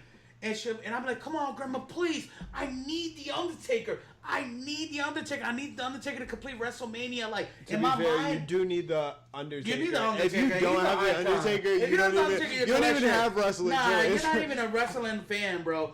The only thing that she drew the line, and I never owned to this day, and if you have one, yo, DM me. Sexy Latino. It was the wrestling, the ring. Remember they sold the ring? Yeah, I had the ring. I think I had all WWF like characters, but I had a WCW ring. But the ring I had. All right, Mr. No Ring. Yeah, that shit just got personal. The motherfuckers playing Triple H over here. What was that? How about you playing in the shoebox? Yeah. Nah, but I remember it had like the center was like a cloth material, and if you hit it, like the ring would make sound. Yeah. I'm like, oh, from the top of the rope. Yo, I was so into wrestling. Like I remember there's two things that I remember like it was yesterday. One is when I found out wrestling was fake. And you know when I found out wrestling was fake? Is that motherfucker Dwayne "The Rock" Johnson and Stone Cold, they had probably one of the best WrestleMania build-ups. I forget which WrestleMania it is. I'm not like that diehard fan, like WrestleMania 25. But they had like a diehard build-up. It was like they had you think you're special, you do. I can see it in your eyes. I don't know who sings that. I can see you when you laugh at I've me. never heard the song. If you know the name, shoot an email. We might get cut from YouTube. Like, stop singing. Anyway, so they were playing that in the promo, and it was like everywhere. Yo, tell me why, like, a couple days before the WrestleMania, YouTube won't find this guy. Definitely saying the lyrics wrong. I remember, like, a couple days before the WrestleMania match, they did a behind the scenes. Yeah. These motherfuckers were in the plane together playing cards. I'm like, yo, I'm done here. Like, they were, like, having a grand old time. It was fucking bullshit, bro. See, I never had, like, a heartbreaking moment, but, like, my feeling about, like, wrestling... Santa was real? Well, my feeling about wrestling is like when Santa was real, because the thing about Santa for me, it was never this like groundbreaking thing. It was the fact that everybody was like, "Do you believe in Santa?" I was like, "Why wouldn't I believe in Santa?" Yeah, like why are you asking me all these tough questions? I was like, "You're being mad shiesty about this. Weird. Yeah. You're being weird about this. You're making it weird." I was like, "Should I not believe in Santa? Right. Do you believe in Santa?" Right. And then it was the same thing with like wrestling. And like one day I was like, "Oh, cool, so it's not real." Yeah. And with wrestling, like I never had like a ta-da moment. Like I remember people would say it was fake, and then I'd watch it and I'd be like, "No." I'm like, "How's that fake? Yeah. I just saw the punch. The punch is connected. There's no way that's fake. You guys are stupid." Nick Foley jumping off the cage. You can say wrestling is fake. That motherfucker got hurt. Like some of these dudes have like internal injuries, the injuries that they were dealt with. Like the stunts are real. Like you jump out of a cage match. No. You jump out of a cage match. Let me tell you how you feel afterwards. Like Shane McMahon, he talks about it to this day. Like this motherfucker like can't even like move certain ways because that motherfucker thought he was like Matt Hardy out there. When I found out Santa was fake, I remember it's because I went into my grandma's bedroom and she had the gifts in the closet, and I saw them in there. I was like, that was whack, Grandma. Like, I mean, I still had to like pretend like I didn't know. Like, I mean, first of all, Santa Claus is not coming to some of the childhood places that I was staying in. Let's just get that out the way. Like, he doesn't seem like a Rochester, New York type of guy. When I found out he was fake, I was like, yeah, this is trash, cause like it hurt. Like that shit hurt. Like low key. Like when I found out wrestling was fake, I was devastated. I wanted to. It was like another pivotal moment in my life is when I found out that I don't want to play with toys anymore. Like one day I'm like, I'm playing with these toys, bro. I'm going to town, bro. I'm like, oh. I'm like, yeah, fuck that. Cause when you're a kid, you have like a dope ass imagination. You know what I'm saying? Like out of the box, like yeah. No, like I still have a dope imagination, but like to make it believable, bro, you had to really lock in. Like I was in this, whatever I was doing, I was in there, and then I was just like, yo, what the fuck is this? I was like, he's like, my neighbor just grew tits, and that's way cooler. And I'm like, yo, I just found out about puberty. I was like, I'm good here, and I like stopped playing, I remember giving all my toys away to a kid at the shelter. Because I remember grabbing all my bag of wrestlers, and my mom was like, yo, are you crazy? Like, you're going to give all your wrestling because you love those. I was like, Mom, I don't play with toys anymore. And I was like I was so, like, I thought I was so cool.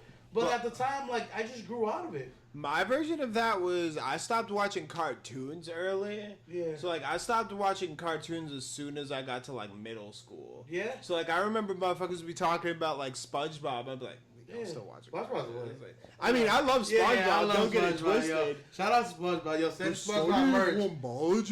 If you have SpongeBob merch, send it. Yeah, Sexy Latino 261. Yo, like the Rip My Pants episode, one of my favorites.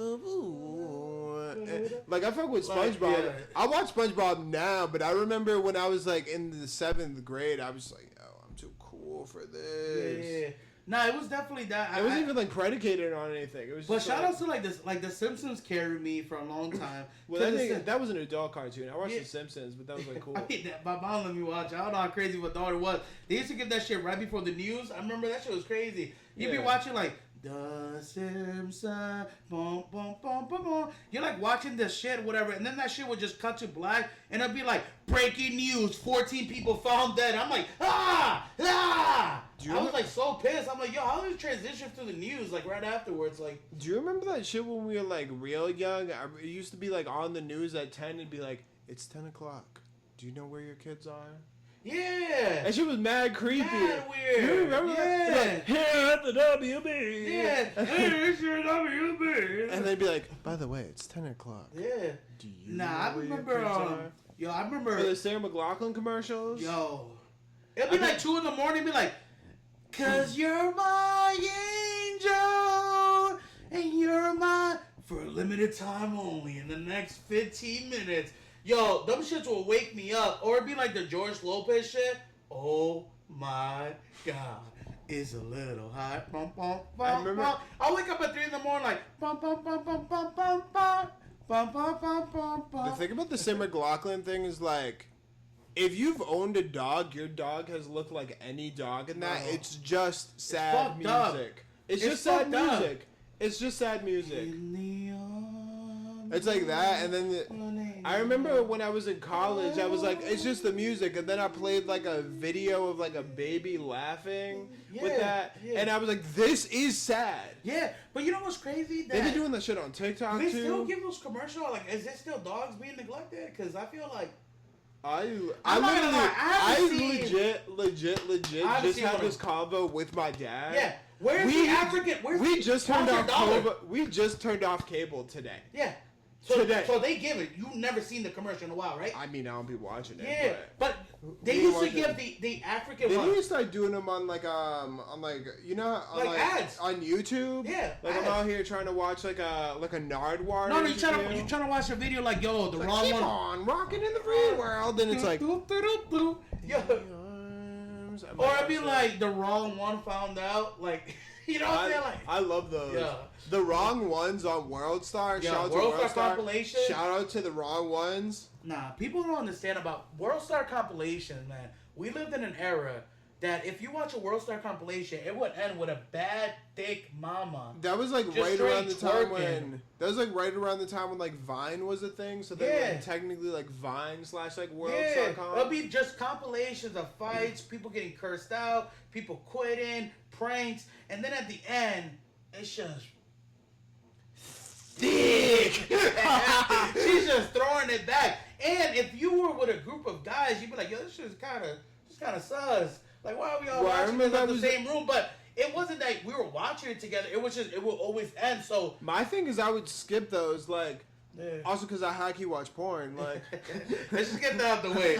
We watch porn. I'm a moral man. I was just like, yeah. Like, you don't want to see my history. Better ways to consume. Yeah. But, I remember I was doing like security or something, and my boss came up, and I was like, "Oh shit!" I'm like watching these fight videos, and he like sees the fight videos, and he's like, "Oh shit!" He's like, "Damn, he got knocked out," and then the porn thing comes on, and there's nothing more awkward than the dude who's like too into it. Yeah, he's like, "Yo, go back." He's like, "Damn." He's like, "God damn it." If I ever catch her. Googly, moogly. That gotta be, yeah, because generally don't shake She's like that. Bad. Like, it's crazy. They ain't got girls like that around here. Yeah, man. I'm like, all right. Dude, like. Simmer down now. Hey, simmer down now. Another pivotal moment, when I found out about porn online, Woo! I remember. Let me set up the story. Are we talking about like porn websites? We talking like porn. Like we're talking like Pornhub level porn. I'm gonna build up my. How old are we? I'm probably pushing 13, 14. Oh, we're talking like early. Yeah, we're talking like scabbing. Yeah, like you had to go in the mountain for 5 days in the woods, and you might come back with a 10-second clip. That's how hard it was to find porn underage. It was crazy. So hold on. So this is I'm gonna set the time frame where I'm at. This is where you had to go on TV and go to channel 3 or 2, like around midnight. I remember. And you might get a little nipple. If you were lucky enough with the static TV, you might hear a moan and you might get a little nipple. And that might have been good enough just to carry you for that week. And then I'm talking about FYE. The 18 plus with the current. They used to have the I remember it used to be in the back, and they'd have like the Playboy, like the opaque, like and they had the current, over, and it was like 18 over. I'm talking about Barnes and Noble. You would go look at that Hustle magazine and just skim through it real quick, or the Playboy magazine before someone would come and like not let you grab it. Noble. Yo, it was crazy, and then. That's when they used to get the Girls Gone Wild commercials. Shout out to the real Scholastics book fair. Yo, shout out to Scholastics. Sponsor us. I mean, listen, man, sponsor us, but I was too poor for those book fairs in school. I remember I left with one of those with an eraser. That was the only thing I was able to afford. Or I remember I never bought a book, and they had like the Prime hologram books. I never got anything from those, but I remember I ordered a book once, but I high key didn't read. Yeah. Well, the sports books were dope. If you had like a dope, or even like an animal book, remember animal books were in? Like if you had like a dope animal photo book, history, my favorite history, like world planets, like Saturn. Highlights. Yeah, highlights. Yeah, highlights. It was like page 17 was the maze. Yeah. Not also, the maze, the item search where it'd be like, yo, where's the ice cream? It'd be like hidden in the like fucking trees. And shit. Shout outs to like when we were in high school, they'd be like, "Yo, go to page 15. It'll be a picture of titties." Yeah, it would be in health class. We're all here in the back giggling and shit like, yo. But yeah, nah, man. That's when Girls Gone Wild was coming out, and I would save the videos. They wouldn't show anything, but I would just like memorize in my mind. I'm like, oh yeah, I'm still gonna beat my meat to this shit. I still beat my meat to that. Yeah. It's just like when I picture when I have to like masturbate based off of like my memory. Oh. It still has. It's like an archive. It literally just says like $9.99. Yeah, it says the day and everything. Yeah. It says like $9.99. June 2nd, 2003. The tits have like little stars over them. To this day, I can't see like an actual nipple in my like memory. But you know what? I'm pissed. I feel like obviously we were way too young for that phase. We were fucking kids. But I wish they had like the Girls Gone Wild bus driving around like. Going parties and sororities and beaches. I feel like I saw it once in college. You did? Yeah. I feel like I saw it once. What's someone trying to be them? Like the Bang Buzz? There's a lot of variation of the Bang Buzz. I feel like I saw it like once. There's like the Bang Buzz and then there's like the Bang Van.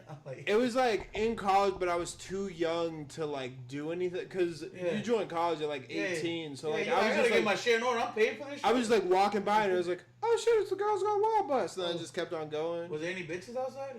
I don't remember. Yeah. It was, honestly, for a horny like teenager, the Girls Gone Wild bus was like the equivalent of like the Oscar Mayer Wiener truck. It was not as cool at that point. Oh my god! Now you find an Oscar Wiener truck in the highway, you were happy as fuck. Cause Girls Gone Wild has a way with TITTTTA.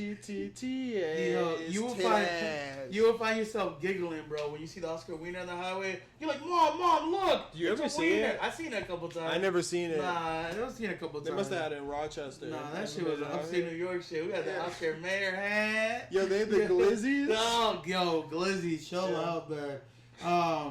Nah, man, porn was crazy, man. I think the hardest I've ever worked for a video was the Kim Kardashian sex tape. The Ray J and Kim Kardashian video, it's like one of those moments, like when you're in high school and the movie came out and you would lie to your friends that you saw it, but you will only mention parts of the trailer. So, like, we were poor. So, like, I remember Spider-Man came out And I couldn't afford to go watch it in the movie theater. And everyone was talking about it. They're like, oh my God, Tobey Maguire, he's our best. He's going to be the best Spider-Man ever. Did you see the Green Goblin? The graphics are amazing. And I'm like, yeah. And they're like, yeah? They're like, what's your favorite scene? And I'm like, pfft. When he's hanging from the USA flag, it was in the trailer. Like, all the scenes that I was saying were trailers. And they were like, bro, okay, but like, what do you think about the ending? I'm like, bro, the ending was fucking crazy. What do you mean? What do you think about the ending? And I'm like, yeah, how do you feel about like, you know, the Green Goblin dying and now, you know, his son is his best friend and everything that they're gonna have to go through? I'm like, yeah, that's fucked up, bro. Like, that's so fucked up that he killed his dad. I didn't know anything that I was talking about. But anyway, the Kim Kardashian was trending. Everyone and their mother. I saw teachers like, yo, you saw that Ray J Kim Kardashian video? I'm like, yo, and I was like panicking because I remember it was like freshman year in high school. And I'm like, I gotta see this video. This is like the cream of the crop. This is when you bought a computer and they would sell you on the antivirus software. It was very necessary. Like, they were like, yo, you can get this laptop without it. You can get this HP laptop, but I'm gonna tell you right now, if you don't get this antivirus, like, the internet was fucked up. You would get a virus on your computer just by if you type Google the wrong way. Yeah. It was fucked up. So anyway, so I'm like, I'm just gonna Google Kim Kardashian sex tape. It should be easy. Bro, this is when porn was at its premium. Motherfuckers were charging like $80 for this video. $80. Yeah. Everyone that I found, it would be a clip, but it wouldn't show anything. It would show her like in the bed, they're like making out. She's in the robe. She's all like, and like I didn't even know who Kim Kardashian was till that day. I still don't know who the fuck she is. Yo, I don't know. Shout out to Kim Kardashian though. If you want to sponsor us, we do Skims. We'll do everything. It's at Sexy Latino 261. Yeah, Sexy Latino 261. Anyways, I found it. And the crazy thing is, I had to watch this shit in mute. That's wild. So I'm over here like, yeah, Ray J, give her that BBC. And I'm like going crazy. And then like I come and I had like the crazy post-nut clarity. Well, I'm like, what the fuck am I doing? Yo, and there's cum everywhere. Teenage bro, post-nut clarity. Like when you're crazy. horny as a kid, bro, there was no restriction. Like, bro, I would masturbate in the bathroom. I was masturbating like, you ever have to masturbate? You have to bind on last before your parents walk in, just in case they walk in. It would change to like Nickelodeon or Cartoon Network. I remember. Bro, yo, crazy shit. I was pretty nice with LimeWire, so like, I saw like this motherfucker was the king of LimeWire. Like, talk about getting hit with a RICO case. If these niggas ever come back for LimeWire niggas, you're cooked. This nigga had shit that hadn't even come out yet. He had mixtapes that weren't even real mixtapes, but he got them. Like, it was crazy. It was like Lil Wayne and like Jay-Z where they were beefing. There was all kinds of crazy stuff on there. But I remember, like, getting porn was, like, relatively easy. But the thing with all the celebrity ones was, like, all of them were actually bad. Yeah. So, like, I was always in, like, disbelief where I was like, this can't be it. Yeah. There has to be another video where Kim Kardashian's getting piped down with the BBC. Absolutely. This cannot be it. And then that was it. They were all trash. None of them are good. Bro, have you ever seen the Paris Hilton one? Yeah, the celebrity porn star. The Paris Hilton one, like, dead ass. It's in, like, night vision, so it just looks like a planet Earth. Like, her fucking eyes are glowing and shit. Yeah. Like, there were some of them that were terrible. I'm not gonna lie. I saw one with giving the worst blowjob I've ever seen in my life. I saw one. She wasn't even a celebrity, but that bitch was in Flavor of Love. That bitch Toasty. You ever see the Toasty one? Bro, that bitch can suck a mean dick. She can suck a mean dick. He's suck a mean dick. Bro, Toasty, shout out to Toasty, yo. I don't know how I saw it. So she got eliminated because she was posting, she had porn. That was her thing. She had a few porn videos. So they snitched her out to Flavor Flav. And, yo, you gotta look it up. And Flavor Flav, being the moral guy he is, he said, I can't fall in love with a porn star. He's like, you're eliminated. So I remember. Flavor has 10 kids with 10 kids. Crazy. So anyways, he eliminated her for the porn shit. So I was like, all right, so this is fair game, right? So Toasty's available. She's on the block. Bro, I searched this bitch. I remember Toasty. Yeah, little white bitch. Little trailer white bitch. I was like the white girls. Yeah. She gave that nasty sloppy toppy. But anyways, I didn't like Toasty. There was another white girl on there that was No, bad though. it wasn't a fun masturbation section, but it got the job done because she was nasty with it. She was spitting and shit on the dick. I was like, oh. She give that hot tour. Spit on that thing. Spit on that thing, but yeah, no, Toasty was a good one. The Pamela Anderson one was trash. That was trash. That was trash. All of them were trash. But the Kim Kardashian one was good. It was just this bitch was just laying down. Like this bitch was laying down on her stomach. This nigga was like piping it down. She was like, huh. I'd see them shit once and I'd be like, alright, I'm gonna go watch real porn. I'm gonna go watch Gianna Michaels. Yo, shout out to Gianna Michaels. If you see the thing was back in the you're literally my favorite of all time. It was back in the day. I would like LimeWire and shit, but the problem was I didn't know porn stars. Yeah. So like the only porn stars I could like gather were because you would Tequila, go to tequila. you would go to like a porn website and then every porn website had like a 1 minute preview. Yeah. You remember that? Remember Reality Kings? I don't know if you're a fuck with Reality Kings. I mean, that was on the website. Big time. They had Money Talks. Money Talks was a game changer because Money Talks in my mind it was real.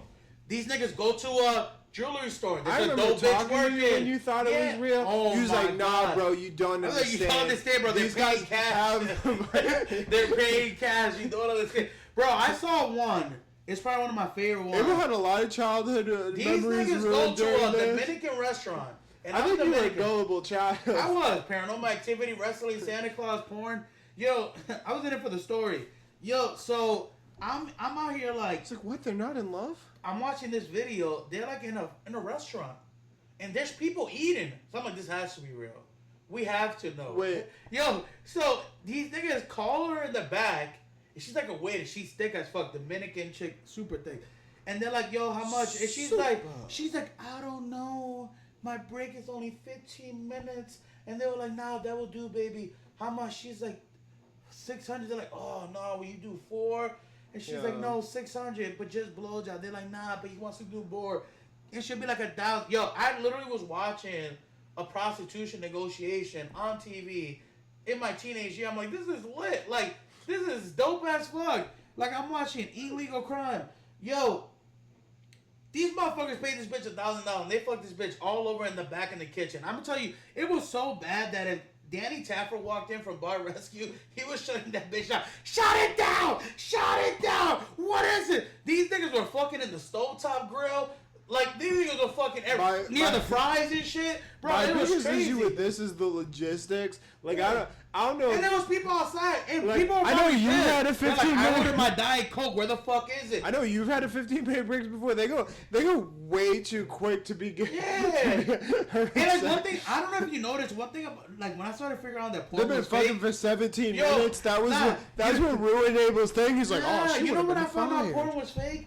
Is when these niggas were fucking when these niggas fuck completely naked with no socks on, nothing.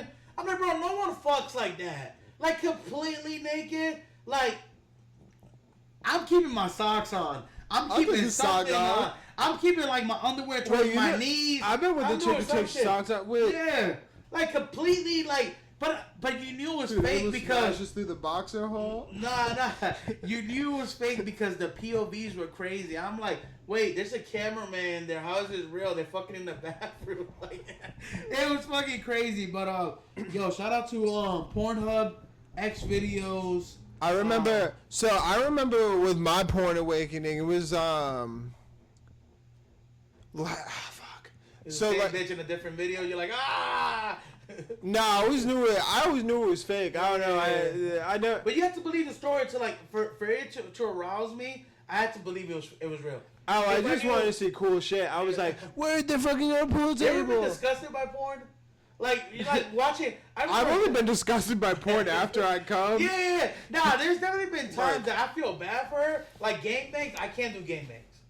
I cut the line at gangbangs. It depends. Like 6 guys. It depends. Like, my thing now, though. They're slapping her. They're spitting in her face. I'm like, I can't do this shit. My thing is. I feel bad. My thing is, like, I like compilations. Like, I just want the highlight reel. You know, you always been a compilation type of guy. But recently, I fuck with GIFs. So, like, I'll like, type in, like, something I like. I'll go, I do Reddit now, and then it's just all GIFs. So, it's just, like, it's like a 25-second clip of just, like, the dopest portion. But then it just, like, keeps on showing it. And then it just keeps on showing the dopest part. I'm like, ugh. Oh, yeah. Now, the thing about compilation is I fall in love with a scene too much, and then they clip it and they switch to something else, and I get pissed. No, I fall in love with the compilation. I'm like, So, do you remember, this is perfectly curated. Do you remember soft porn in HBO?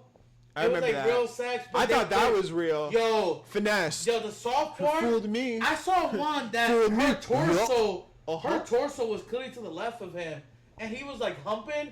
And she was like, oh, and I was like, all right, what are we doing here? Like, what are we doing here? And then they had, what was that shit called? The taxi one? Where this nigga would ask, like, perverted questions? The taxi like driver? Horny Taxi? Yeah, it was like on HBO. It was crazy, bro. Oh, Taxi Cab Confession. Yes!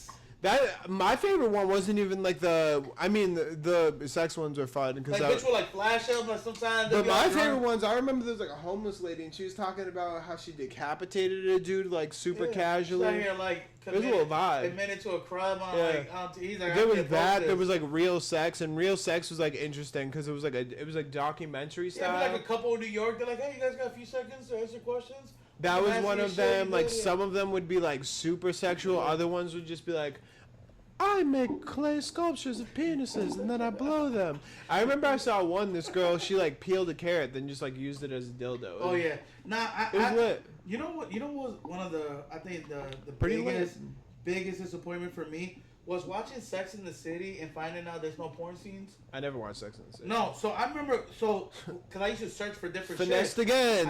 I used to search for different shit, so I saw Sex in the City. I'm like, okay, it's about sex, bitch, niggas fucking in the city.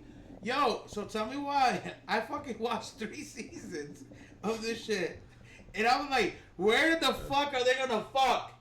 I need some fucking. That's and there lit. was no fucking ever. I ended up 3 seasons because I was already committed. 3 seasons is 30 hours of television consumption. Trying to find a porn scene, that's how hard. That's lit when you watch. When you're a teenager watching Sex in the City and you make one of those references. You're like, oh my god, you're such of a Samantha, and they're like, what the hell are you talking about? Yo, it was crazy, man. But not man. I was horny. I remember. I remember when my boy. It was sophomore year because growing up, like. We did I feel like non-white kids are shamed about masturbating. Right. Like I remember roasting people for masturbating. Yeah, I was like, this guy's masturbating. It was weird. I remember one time. It was weird. There was one. I remember one time one of my boys was like, he was masturbating. No, it wasn't that. One of my boys shout out to Marcus, but he's high key masturbating.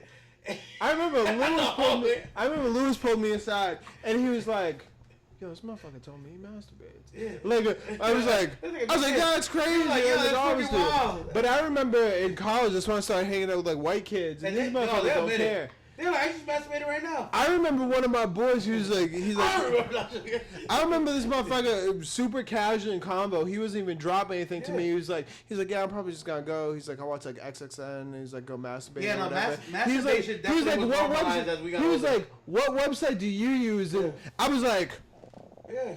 I was like, wait, this is just on the internet? Yeah. Because at that point, I was still just jerry rigging. I was like, okay, cool. I was like, Carmen Electra showed a nipple in this movie. Let me watch that. Google imaging. That's how desperate I was getting. I was looking at images. It would be insert name, insert titties. Yeah. I remember one time. This was before AI, but I remember one time I was right there, and I was watching I was watching a video, and the girl's face was getting cummed on, and I didn't realize my dad creeped behind me. And he was just like, what the fuck are you watching? Yeah, I'm gonna tell you one thing right now. There's nothing worse. I repeat, there's nothing worse than getting caught masturbating by your parents or your grandparents. I'm telling you, my grandma she was so chill about it. I was going to town. I was like, yo, going to town. Was she chill No. You need Kleenex? No, you need a Kleenex? It was chill in the sense that I couldn't turn off the video because I threw the remote. I was so scared. So she's in the room trying to have a conversation with me. You pegged your grandma with the remote? Nah, the video's still playing. And she's like, Abel, she's pretty much telling me, you have school tomorrow. What are you doing away? And I'm like, nothing, Grandma. Everything's cool. And the fucking thing is playing on the TV. Yeah. And she's definitely seen it, but she knows it's going to be a hurt towards my ego. So she was just like, okay, I'm going to go. And I'm like, yeah.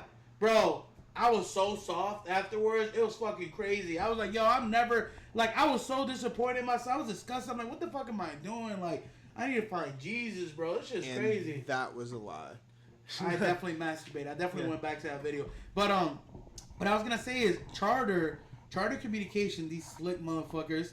But if you have Charter merch, please send those. We need those. Sexy Latino 261. Yo, Charter used to sell porn. I don't know if you remember, like they used to sell porn. I remember like one time I was at your crib and you was at it was that place on Plantation. Yeah. And we were in your room. You went to the bathroom. It wasn't that, but Jacob went through the history and he's like, "Look what this motherfucker be doing." And you were like, "That's crazy. He masturbates." Jesus. Yo, so I remember. Yo, it was so fucked up. Like I owe my grandma like probably like $80. So I will order them because I was so horny.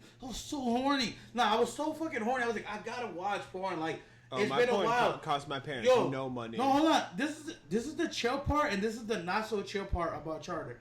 The chill part is you will order porn, you're fine till the bill arrives. These motherfuckers would see $19.99, and all it would say adult movie. Like, it wouldn't even say like what you ordered, which is chill.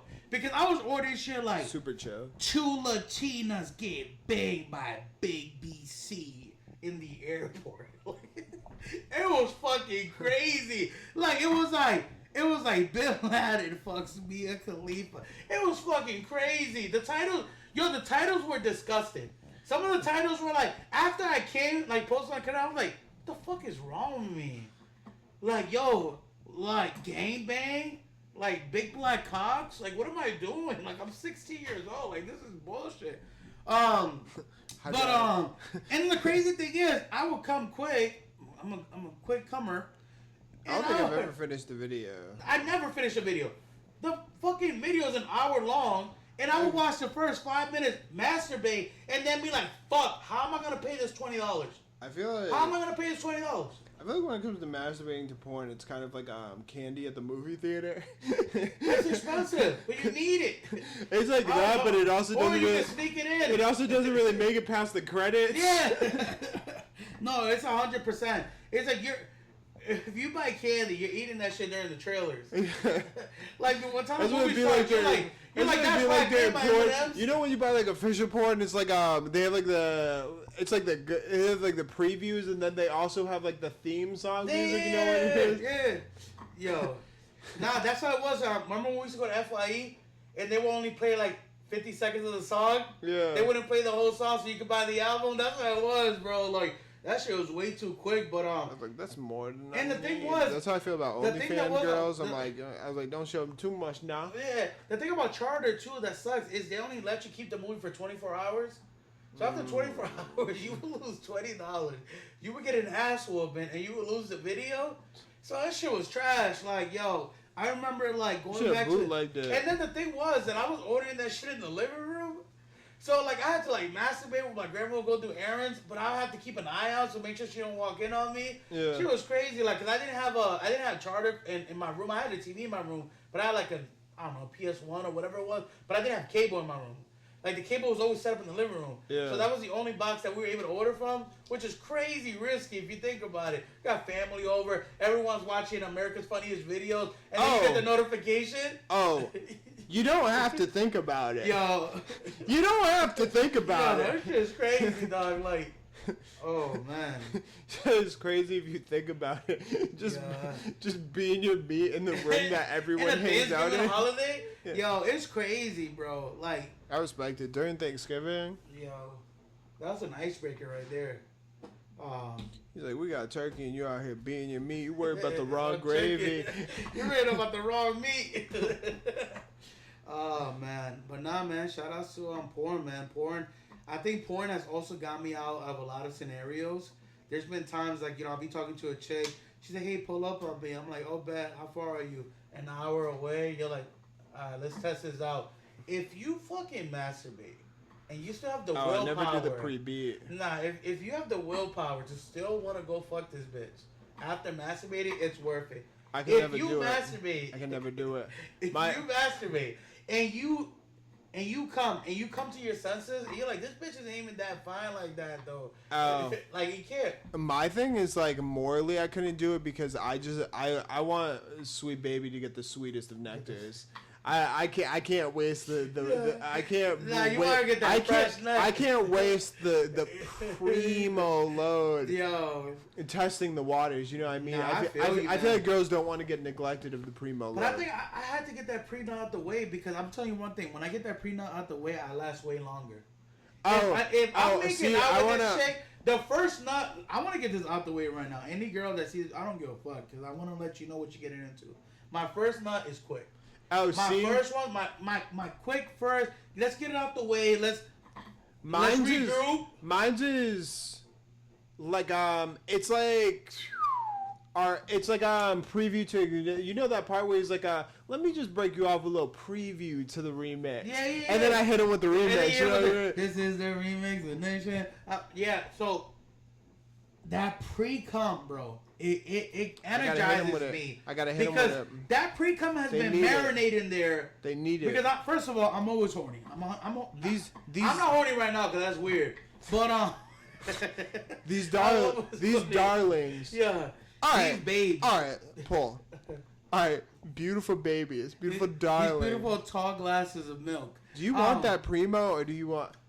Do you want seconds? I'm letting you know right now. The seconds, I'm gonna last longer. You can't hold. I'm gonna be more efficient. You can't deny. Bro, I go.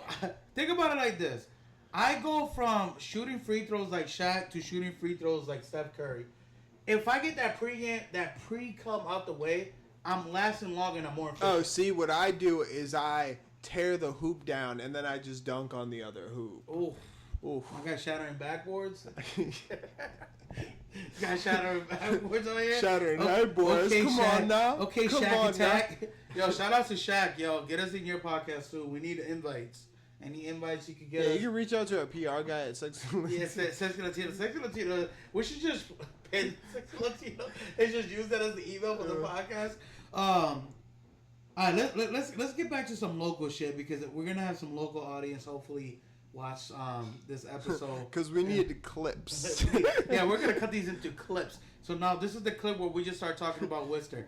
Yo, quickly, top 5.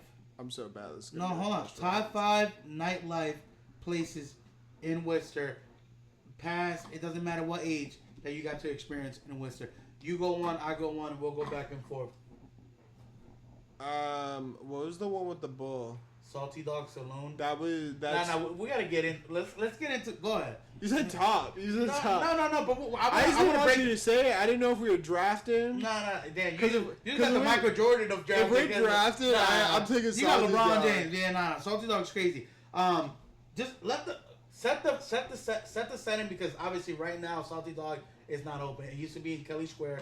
It was a very popular none of the places we used to go to. Right. But set the tone to the audience of what Salty Dog was. You walking in and what you expect. So Salty Dog Saloon. Keep in mind, this is also kind of like a nostalgia play. Yeah. So like Salty Dog Saloon was like the dopest bar that was ever in Worcester, but it opened when we were like 19. We were right at that crest of like getting into legal drinking. Like we were a couple years away, bro. We were halfway there to the road. Like we were so close. But I remember, so you like drive past like Kelly Square at like, I don't know, 11 o'clock at night on like a Friday, and they had like the garage doors that would be open, so you would see that, and on one side it would just be like a bunch of people just drinking, partying, whatever, and music would be blaring, and then on the other side they had the Mechanical Bull. So the biggest thing that you'd see while driving would just be like some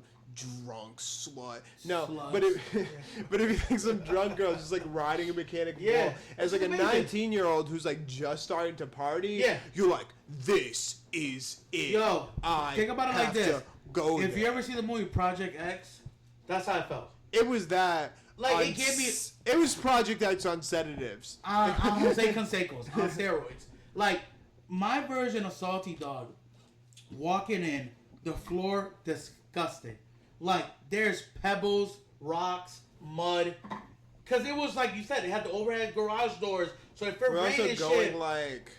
It's also usually like the winter, and this was before global warming, so Yeah. it'd be like snow and like all kinds of shit. Yeah, all over there'd be the like ground. debris. There'd be like leaves Yo, and shout out to shit. global warming. Yo, shout out to Al Gore. Yo, I really fucked with Al Gore. I just couldn't vote at the time. Yo, so I remember walking in Salty Dog, floor is dirty. You got the mechanical bull going. They got the inflatable shit where they laying off the mechanical bull. Yeah. And you got the bar right when you walked in. They had that small bar right there. Bro, let me tell you something. This shit was And it was cheap. so cheap. Yo, my boy Brian. Shout out to Brian. If you're watching this, bro, this motherfucker was the only guy that I knew You should not be using that that. that would. He has a family. Listen, I'm sure you appreciate this one. Brian from 215 Main Street. Nah, He has a job. It's not that crazy. You just call him Brian. Oh, yeah, I feel like the. Oh shit, I feel like sets the tone. All right, cut. Yo, so my dude Brian. That's Brian. Shout out to my boy Brian. This shit is so funny right now. This motherfucker used to. What was the Nicki Minaj song he used to sing? It was I just remember it was kiss my ass and my anus cause I'm finally famous. I Hey, forget the Big name. Sean, boy, how big is you? I'm not gonna lie. Nicki Minaj called me a couple times singing that part. It wasn't like we were doing it like to be like sus or anything. It was just we were doing it just Cardi because B got me too. They be with the saying WAP. some shit. I used to say WAP. Yeah. I'm like, I don't even have a pussy. It's just Extra crazy. large and extra. Yeah, I'm like, I don't cook, I don't clean. Anyways, shout out to my boy Brian. We were at Salty Dog, and this motherfucker used to do the head spin on the floor Be out here with fucking- gravel. Like, and people don't know how Brian looks. Brian. He looks like, oh yeah. If people don't understand how Brian looks, he looks like a Ninja Turtle, right? I would say Ninja Turtle.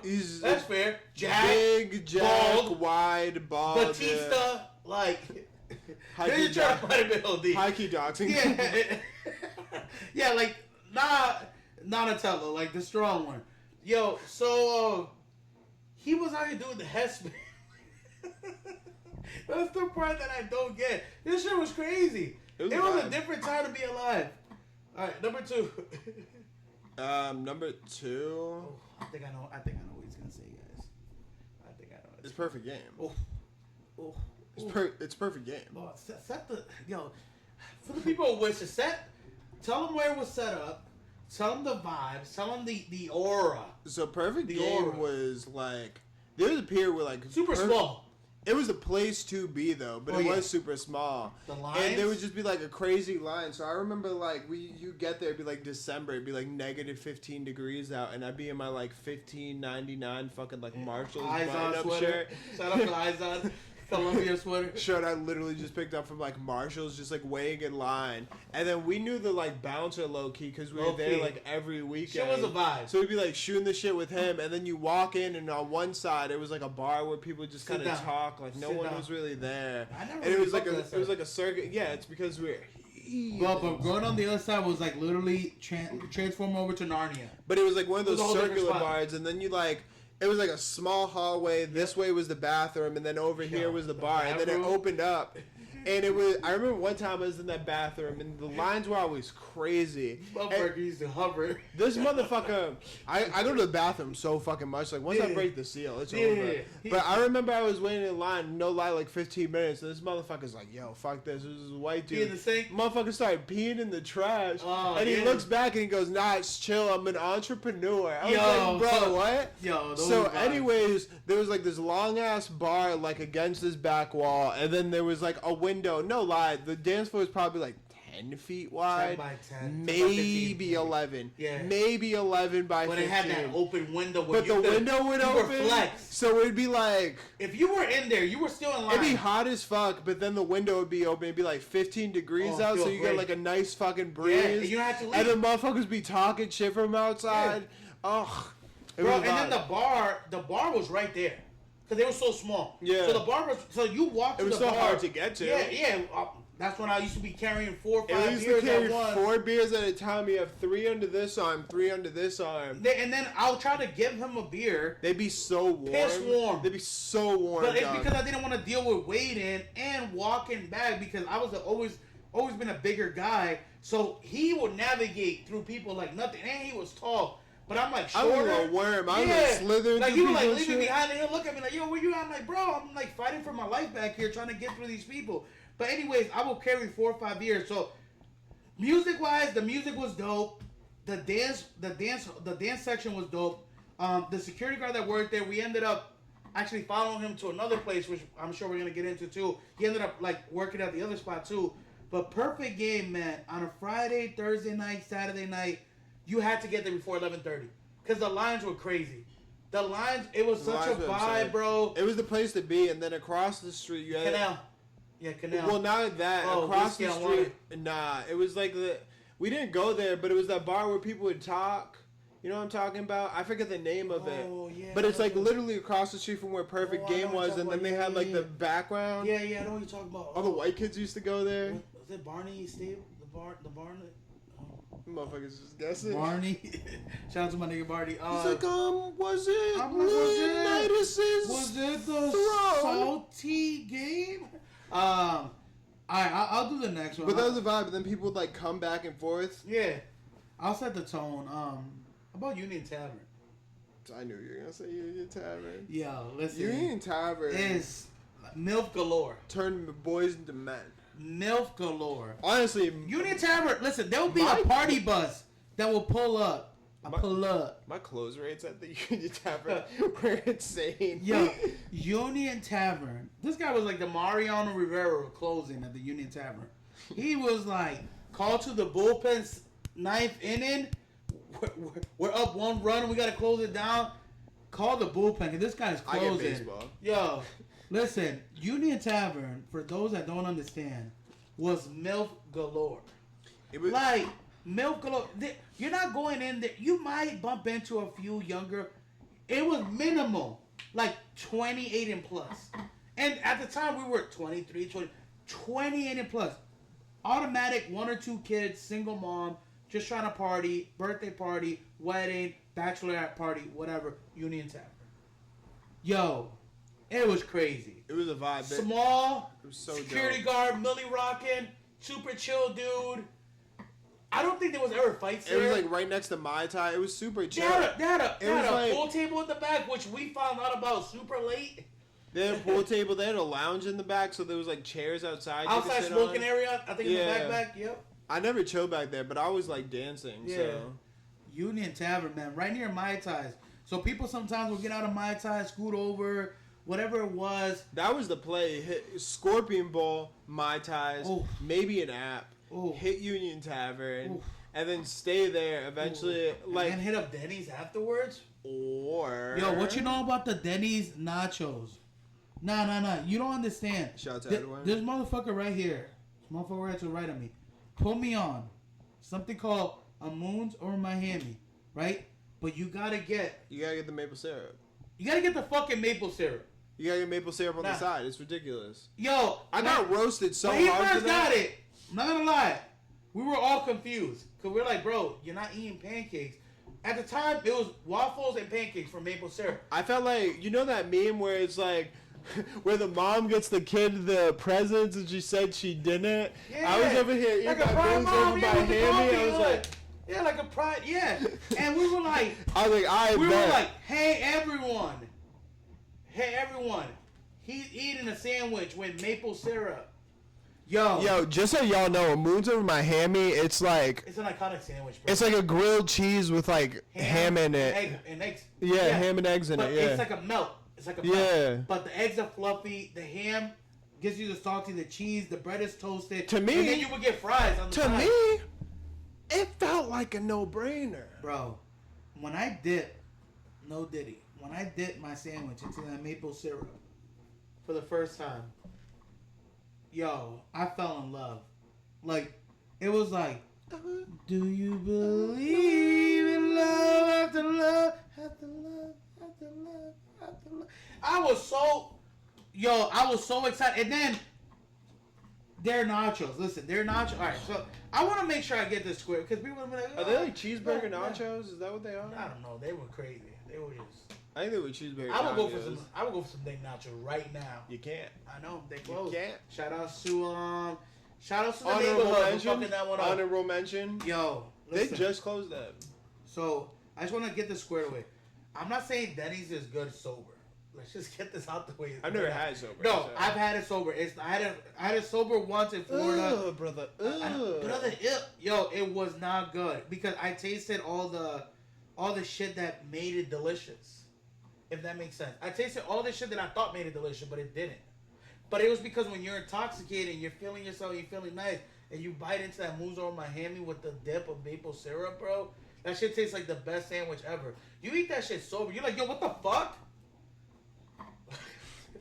What the fuck is this shit? I could have made this shit at home. What do you mean $12.79 without tip? Bro, I was fucking heated. So anyway, their nachos are amazing. Quick story.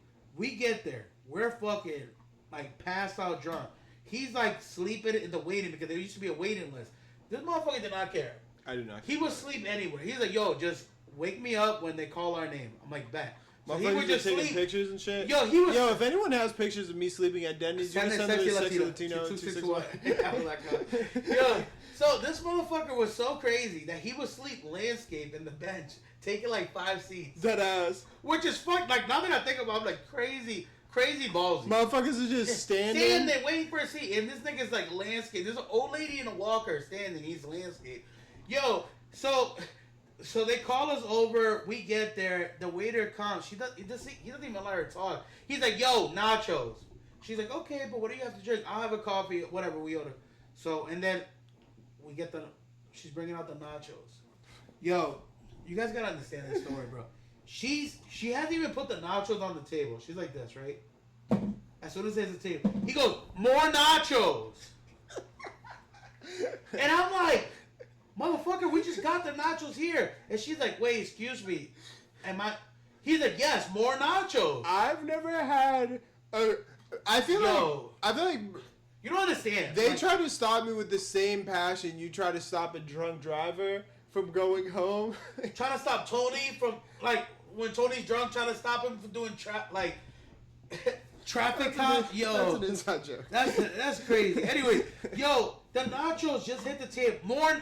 Yo, he didn't even say like, "Excuse me, ma'am, can you bring us more nachos?" I was like, more nachos. He had like Tourette's. He was like, "More nachos," and she was like, "What?" He was like, "More nachos," and I was like, "Okay." So I'm like laughing. I'm like, "Yo, I thought he was like joking around," and I'm like, "Yo, are you really want these more nachos?" He's like, "Yeah, bro, I'm dead ass." So we order the nacho. We order the mousse on my hand. We eat it. We're like done, bro. We're about to like pass out. We're about to throw up. We forget that we ordered more fucking nachos. Here she comes with a platter, bro. And we used to always add extra shit, right? Like extra meat, put some extra cheese on that bitch, whatever. She brought, and I just looked at this dude, and we were both like defeated. And he was like, "Yo, we're gonna eat these nachos." I'm like, "Bro, the amount of heartburn that I'm gonna get," like it was crazy. But shout out to Brittany. Shout out Brittany. Yeah, I was gonna say her last name. I gotta learn not to say her last name. Shout out to Brittany, man, for hooking us up with that employee discount that didn't exist. Crazy times, bro. Yeah. Boulevard Diner, that's a good one. Boulevard Diner straight. Denny's was it's just so small. Denny's was like an after party though. Because Denny's you would catch a fight, you get food, there'd be bitches, hood bitches, there'd be bitches. Because it's like you get the Burco kids. Sometimes, rarely. You get people from the Valley, you get people from Lincoln, but it was also like anyone who left the club, and there was enough space to fill it. It was big enough, yeah. So like sometimes you'd go in, the first half would be filled, the back half would be filled. Did you hear about what happened when they closed? What? How they closed? Did you hear what happened? So I don't know if this story is true. You guys can correct me if I'm wrong. But there was rumors that this is what I was told. Wait, before you go, do you remember when Denny's didn't have a door on the bathroom stall? Hey, you had to stare at the person on the other side. Dog, I'd be shitting. With no door. The door didn't lock. I would sit down, take a shit. I'd be like, yo, whatever they see, they see. I look like a short motherfucker on the stool. I was like, yo, you know what's crazy? That people will walk in, you have to like cough and shit. Just to make sure you let people know that you're in there. There was no locks. And then they took the door completely out. That was crazy. Yeah, that has no door. There was no door. I remember shitting there, just like a leg, like pants around my ankles, just like. Just drunk as fuck. Jesus take the wheel, dog. Yo. It was a vibe. But anyways, how they closed. Yeah, so someone told me that there was a story that... Wait, I'm gonna use the bathroom. Yeah, that's fine. Alright, we're back. So, quick story of how Denny's closed. Wait, so how did they close? So, this is what I was told. I was told that by an inside source, Brittany, I was told by someone that the way that Denny's closed, what happened was there was 2 workers. There was one worker that she's been there for a long time, and then there was a worker that they were training. So, they have 2 workers, and they have 1 chef. This is I can't make this shit up. This is what I was told. So what happened was, you know, they got there in peak hours. It's usually after the club. Everyone's going there, whatever. They're doing back and forth, whatever. Everyone's like harassing the 2 waiters. They're like, yo, where's my food? Whatever. I guess the OG worker, she had it. She like reached her breaking point. She's like, fuck this. I'm over this. I'm out. She dipped. Yeah. Left the only girl working there that was literally still on the training. So she's catering to a whole ass Denny's of drunk people that are like, you know, on edge, that are hungry, that want their food or whatever. So, I guess people were like harassing her, whatever. She fucking dips. No one tells the chef. I can't make this shit up. I swear to God, like, yo. So the chef, he's like ringing the bell. He's like, yo, pick up the food back here. What's going on? So this chef walks out, and there's no one there. Like, there's people, but there's no workers. Yeah. So the chef is like, yo, fuck this shit. So he dips. So everyone, what they started doing is people started going in the back and grabbing food. And it was, like, chaotic. The cops came. I guess they, like, called the owner or whatever. They shut that shit down. But, like, it was, like, no one paid that night. Like, people that were waiting for their bill, they just dipped. Yeah. And people were, like, grabbing food that was already made that was waiting for the waiters to pick up. It was like chaotic, and then the cops got called, and then they dead ass shut that shit down. That's crazy. Like, you imagine being a cook back there, you're busting ass, making moves over my hammies, and you go look and your bus girl, your waiter's gone. It's just crazy. Like, I can't. I'm just trying to figure out where I would be in that situation. Like, would I be the person be in the who grabs the food, or would I just be like, this is about to get hectic. We should bounce. Yeah. I mean, I feel like if we already ate, I'm dipping without paying. Like, that's an automatic. Well, I'm not paying. Yeah. Regardless of... Let's get it twisted. Me paying is not an option. Yeah. I think if I haven't got my food, I'm definitely dipping. If my food is on the table, I'm carrying out with a plate. Well, this is the scenario. Nachos, I'm walking out with the nachos. But this is the scenario I'm concerned about. It's like... So you just ordered your food. Oh, you haven't got it? And you're like, it's been like 20 minutes, and you're like, yo, where the fuck is the waitress at? Yeah, no. And then motherfuckers once start I noticing. see no waitresses, because I feel like that's one of those places where you can like see the plates. You know what I mean? Right. And you're like, I feel like that's my shit. That's my shit right there. Right. Nobody else is getting moons over my hammy with the maple syrup. Yo, nah, that was crazy, man. But shout out to Denny's, man. We do miss you. Shout out to the inside source. There will never be a Denny's. There will never be nachos made by Denny's. The way that Denny's used to make them. So. Also, fuck IHOP. IHOP is trash. IHOP, super trash. Super expensive. But in Philly, you were a game changer. So I done IHOP a couple times. It wasn't a wow moment. Their chicken tenders were pretty fire. Well, like I flop. Yeah, you guys flopped. You suck. You're terrible. You guys, I suck. You guys should be called I suck because you guys are trash. Sorry basura. All right, so we left off in Union Tavern. We still got 2 more. So your turn. In style. Oof. That's a sleeper pick. That's a sleeper you pick. Stole that one from me. That's a sleeper. All right, pick. but you gotta set it up for people that don't know where it is. So in style's on Pleasant Street. Yep. Yeah, it's on Pleasant Street. I think it's where Street. I forget the name of the club, but there's like a big club there now. No. I think so. I don't know. I'd be seeing the signs and shit for it. There's been 1,000 clubs there. So but basically, this is like it's like our first club of clubs, and we're like. We're not doing bars yet. We didn't do bars until we were like 21. Yeah, and clubs were it because all we did was like listen to fucking hip hop. We're out here fucking. By the way, we did a lot of underage drinking when we're out here trying to chug a whole bottle of Ciroc in the vehicle of a parking lot because we had to drink illegally because we were. You gotta do what you gotta do. You gotta do there's a lot of sneaking in nips. Yo, fireball nips. Yo, ooh, you Yo, shout out to our tittied friends for sneaking nips into the club. Olivia? Too soon. No last name. That's what you told me.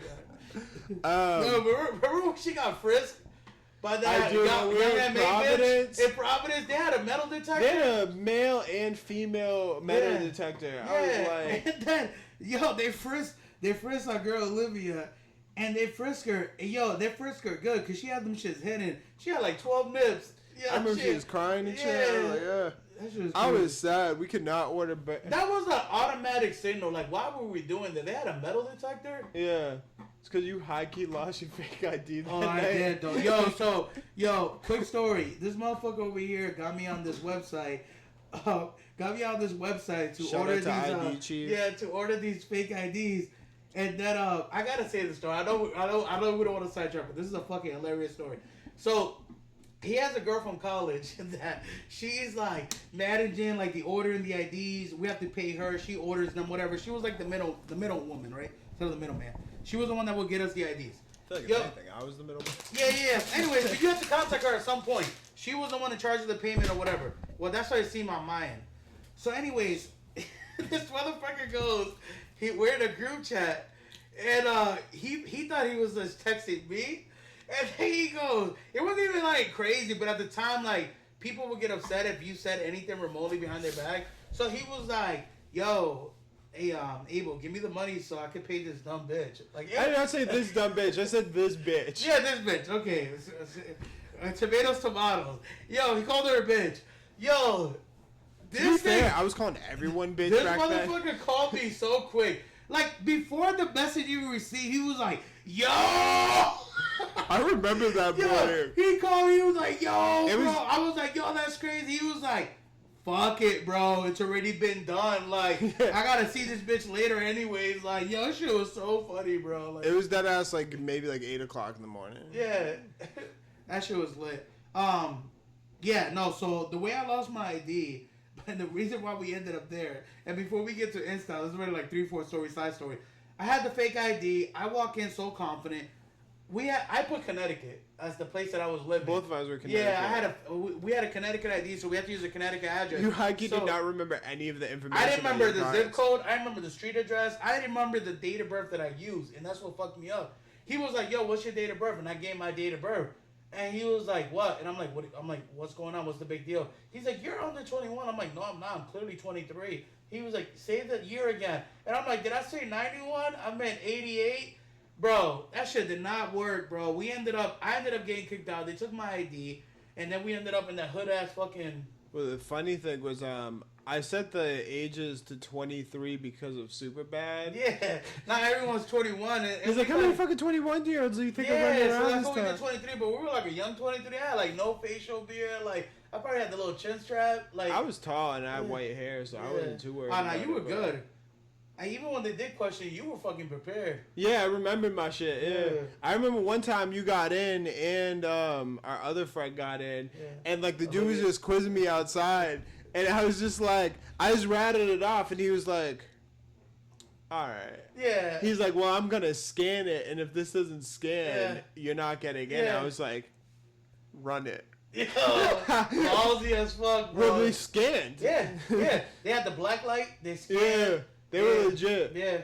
Shout outs to them. Used to sell them in like you'd get like a package with like where they were like hidden in like a slipper. It was crazy. Yeah. All right, so InStyle. So go back to InStyle. So InStyle was a vibe. InStyle. So we were like 19 at the time. So like clubbing was the shit. And I remember on certain nights they'd be 18 plus, and on other nights they wouldn't be. And I remember we'd be doing that thing where the guy would be like, "Hey, if you're under 21, you're not getting in today." Yeah. And then we'd be like, yeah, we're gonna wait online. It'll be chill. We're getting No. We used to. Yo, we thought we were so fucking tough. We would be like, nah, we're gonna get in. And then as soon as we got on the front, we're like, you want to get out of here? That was like the craziest He's shit so ever. funny. We're like, and he'll repeat it. I repeat, and he will look at us. And then repeat it. Yeah, he repeated no lie like 6 times. He was like, you'd be in line for 45 minutes. He would repeat it like every 5 minutes. He was like the guy that the guy that goes, get your newspaper ready. Yeah. Like he was yelling like, you're not getting in. If you're under 21, I was like, extra. You're not getting into the bar tonight. Yo, it was crazy. So but then we got in. My uncle worked there. He got me in a couple times with the little 21 badge. Hey, shout out to Emmanuel. But then when we turned 21, we started like going in or whatever, and In-Style was dope. It was like 2 floors. The bottom floor was it was mostly like hip hop. Yeah. They had like dancing. They had like a little VIP. They had VIP on both sides with like the ropes. And then at the end of it, they had like, it was a speaker that was also like a platform. Yeah. And they'd have these 2 jack dudes that were like brothers dancing on each other. And they used to do the head spin, so the guy would put the guy in his head and spin him. Yeah, they be doing like Cirque du Soleil on each other. They be doing like some Rey Mysterio moves and shit. It was cool, but kind of sus. Super diddy. Sus. Super diddy. Super sus. Yeah. But anyways, and then on the third, then they had another floor, and on that floor it was more like dance hall, and it was kind of a cool vibe. It had a lot more lights. It had walk like up, they'd be like, "We be burning." All the furniture was like white and shit. Yeah. What you would do is, if you needed to get drinks, I'd go upstairs. Yep. Yo, because nobody went to that bar. Upstairs, then we just walk down. And then the dope shit too. The stairs are wide too. Yeah. It was like a spiral stair, and then the dope thing was that you could like see downstairs. Yeah. So like if upstairs would get like packed or like you weren't feeling the vibe, you could look downstairs to see if you could check it out. Yeah. Nah, they used to have like performers and shit. Like they would have like dancers. Dudes with glow sticks. Just think about Terry Crews and white chicks. Like yeah, it was like that. But it was like a club.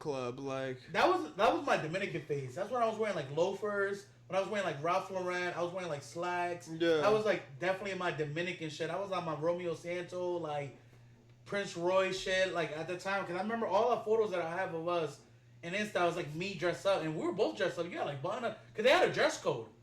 Yeah, they had a dress code. Well, that was back when I was just buying like $14.99 fucking button-ups from Marshalls. Fucking buying Izod's and shit. I was buying like PC&D, like the weird brands and shit. I was like, oh, so excited. Beverly Hills Polo. Yeah. Nah, that shit was a crazy time. So that's what's that, number 4? We have one more. It's number 4 is like obvious. Compass. I want Compass. Yeah, it's Compass. Yo, for it's those, let me explain how Compass is. Compass to me was my favorite because the size of the dance floor, it was massive. It was a good sized dance floor. They had the outdoor on the nice weather when you could stay outdoor. Remember they had the bar on the outside? Yeah. And then they had the other side, which was a sit down, but I was never in the sit down side. Were you ever there when it was like really nice out and they would like extend it into the parking lot and had like cornhole and shit? Yeah, but I was there when they had the bar outside, which they wouldn't operate all the time. But that's when it used to be packed. So Compass, what I remember about Compass, that was when we started going out during Thanksgiving, the night before Thanksgiving. The Wednesday, like the most popular night that everyone stays out of the whole year. I remember us going there, and the line was so fucking crazy. And remember we paid to do that work there, and he got us in through the back? Remember we gave him like $20? 20 ahead, Yeah.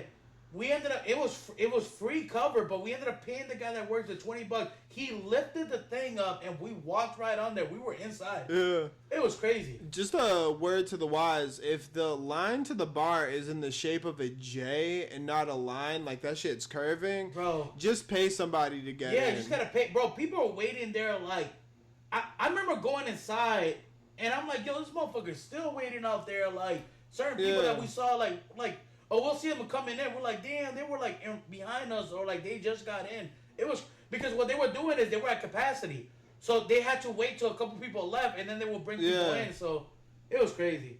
But shout outs to Compass, man. It was good music.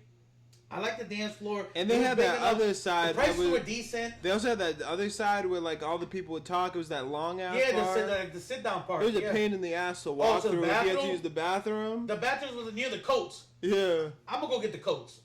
I was like, I'm leaving here with something. Like, it was crazy, bro. Like, trying to get the coats and stuff. Just trying to walk by people trying to get the coats to get to the bathroom. It was crazy. I remember. I was just pee myself.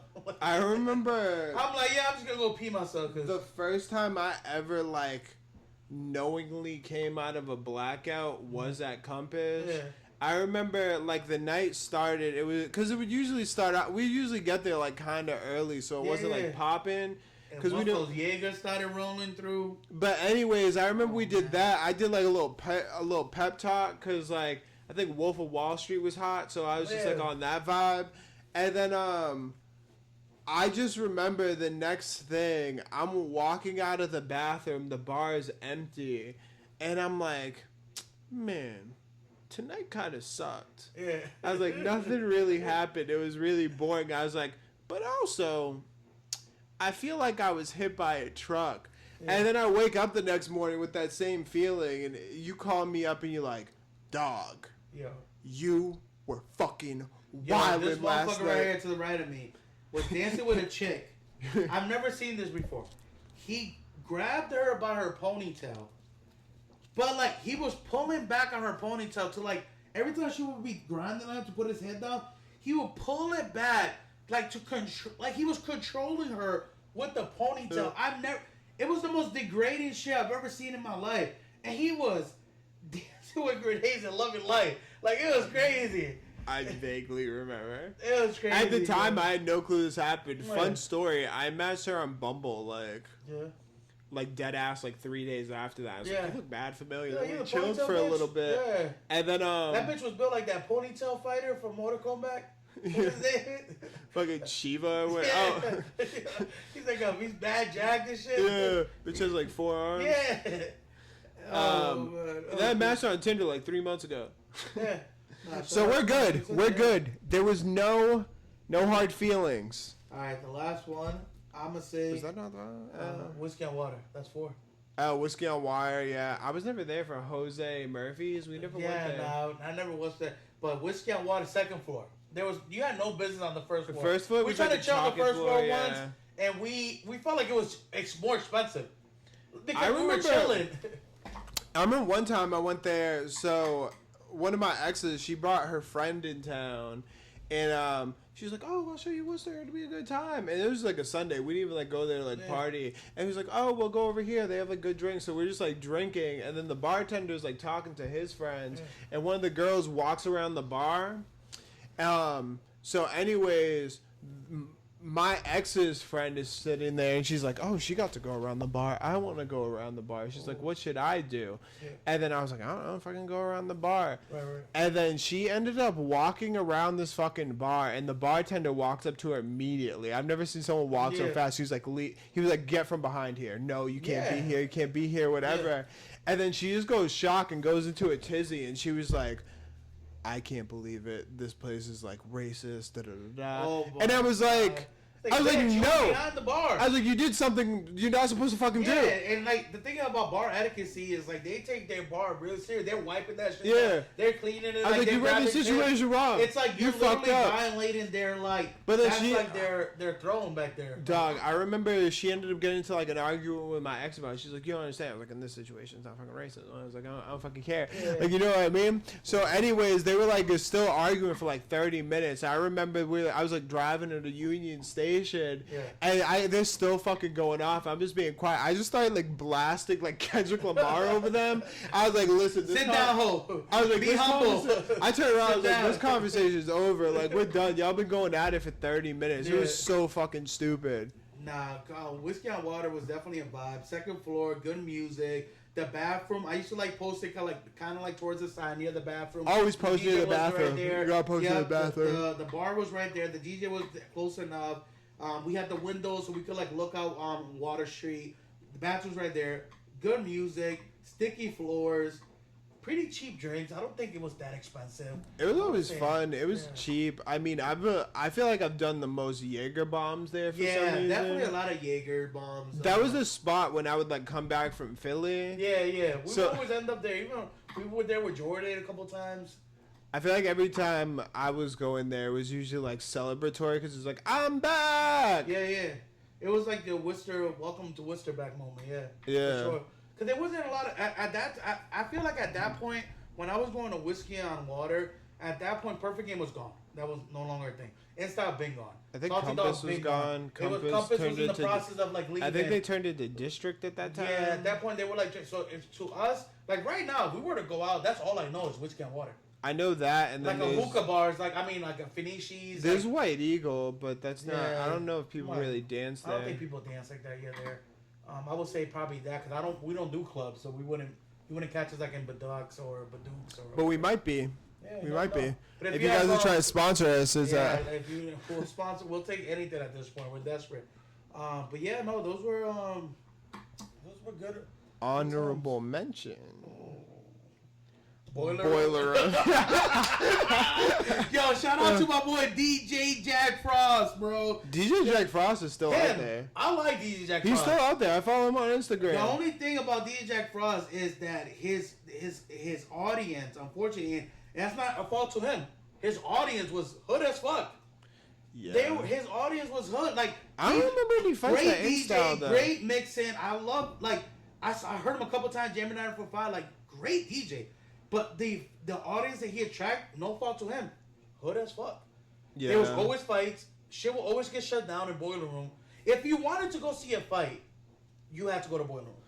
Yeah, I remember that night we were there, and it was dead ass like 10 p.m. Bro. Also, on a side note, the Boiler Room like setup was dope. That was a fire fucking bar. Down. You walk into the basement, it was a big ass dance floor. It was a singular dance floor, and then there was like a weird back dance floor in like the back where it was like I don't know, like weird like neon colors and shit. But it was a vibe. Like Boiler Room was dope. But that day, tell them the story about that day because I remember. But anyways, it was like no lie, like 10 o'clock, and Jack Frost comes on. And he's like, "Yo." He's like, there's mad fights tonight. He's like, legit, if you guys don't stop this, we're gonna close the bar. Right. 5 minutes later, he's like, we're closing the bar. Yeah. It's so over. We end up I've never seen. That's the only time that's happened to me. That I've been at a venue where venues losing money because if they're shutting down, they're losing money. Yeah. But they prefer to lose money to make it like safe for the people working there. I feel like the police got involved with that one. Yeah, no, they were so on thin ice.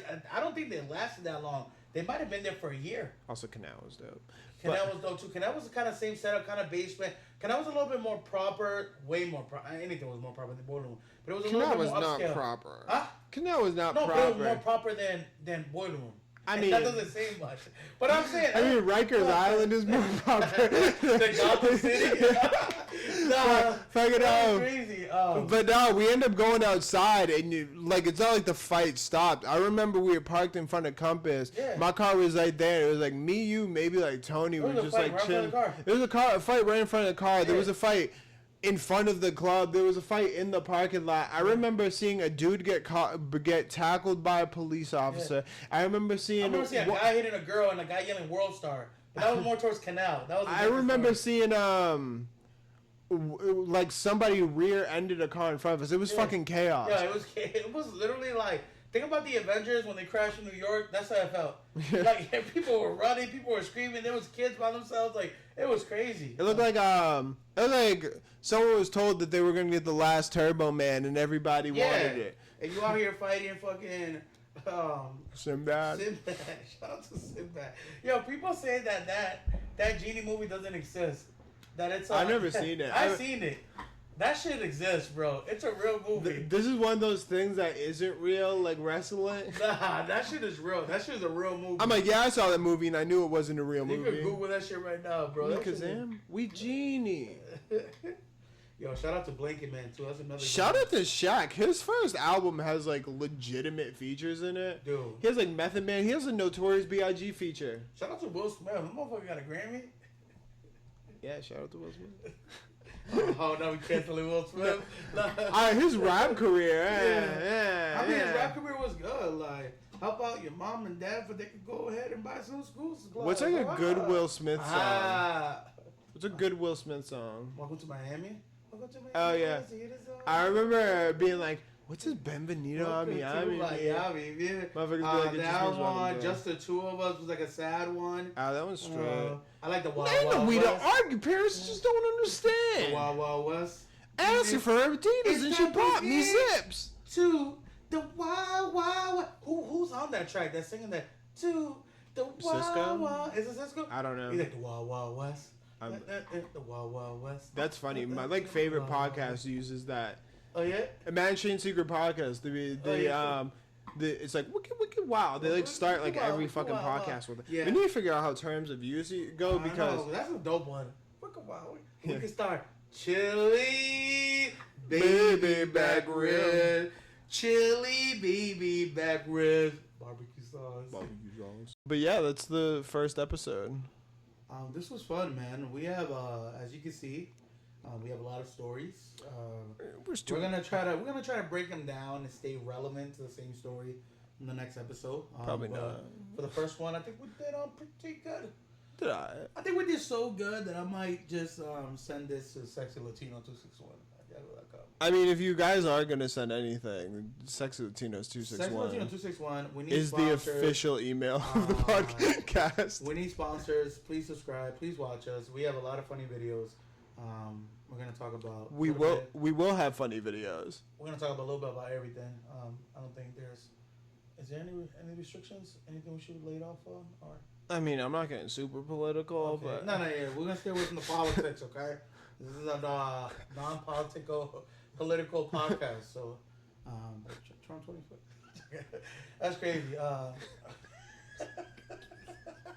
And we just lost half the audience. No, I'm joking. I'm kidding. It's a joke. I voted for Robert Kennedy. I voted. Voted for Harambe. Yeah.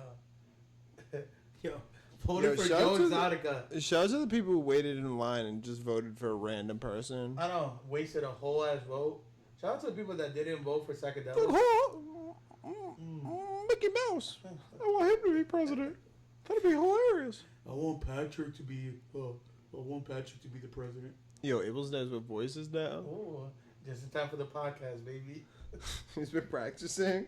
Oh my god, but Been in the mirror like, we have to know. Mayonnaise an instrument? You wumble, I wumble. It's the story of Wumble Life. She, we, wumbo. Yeah. But yeah, it was that. We have no sponsors because...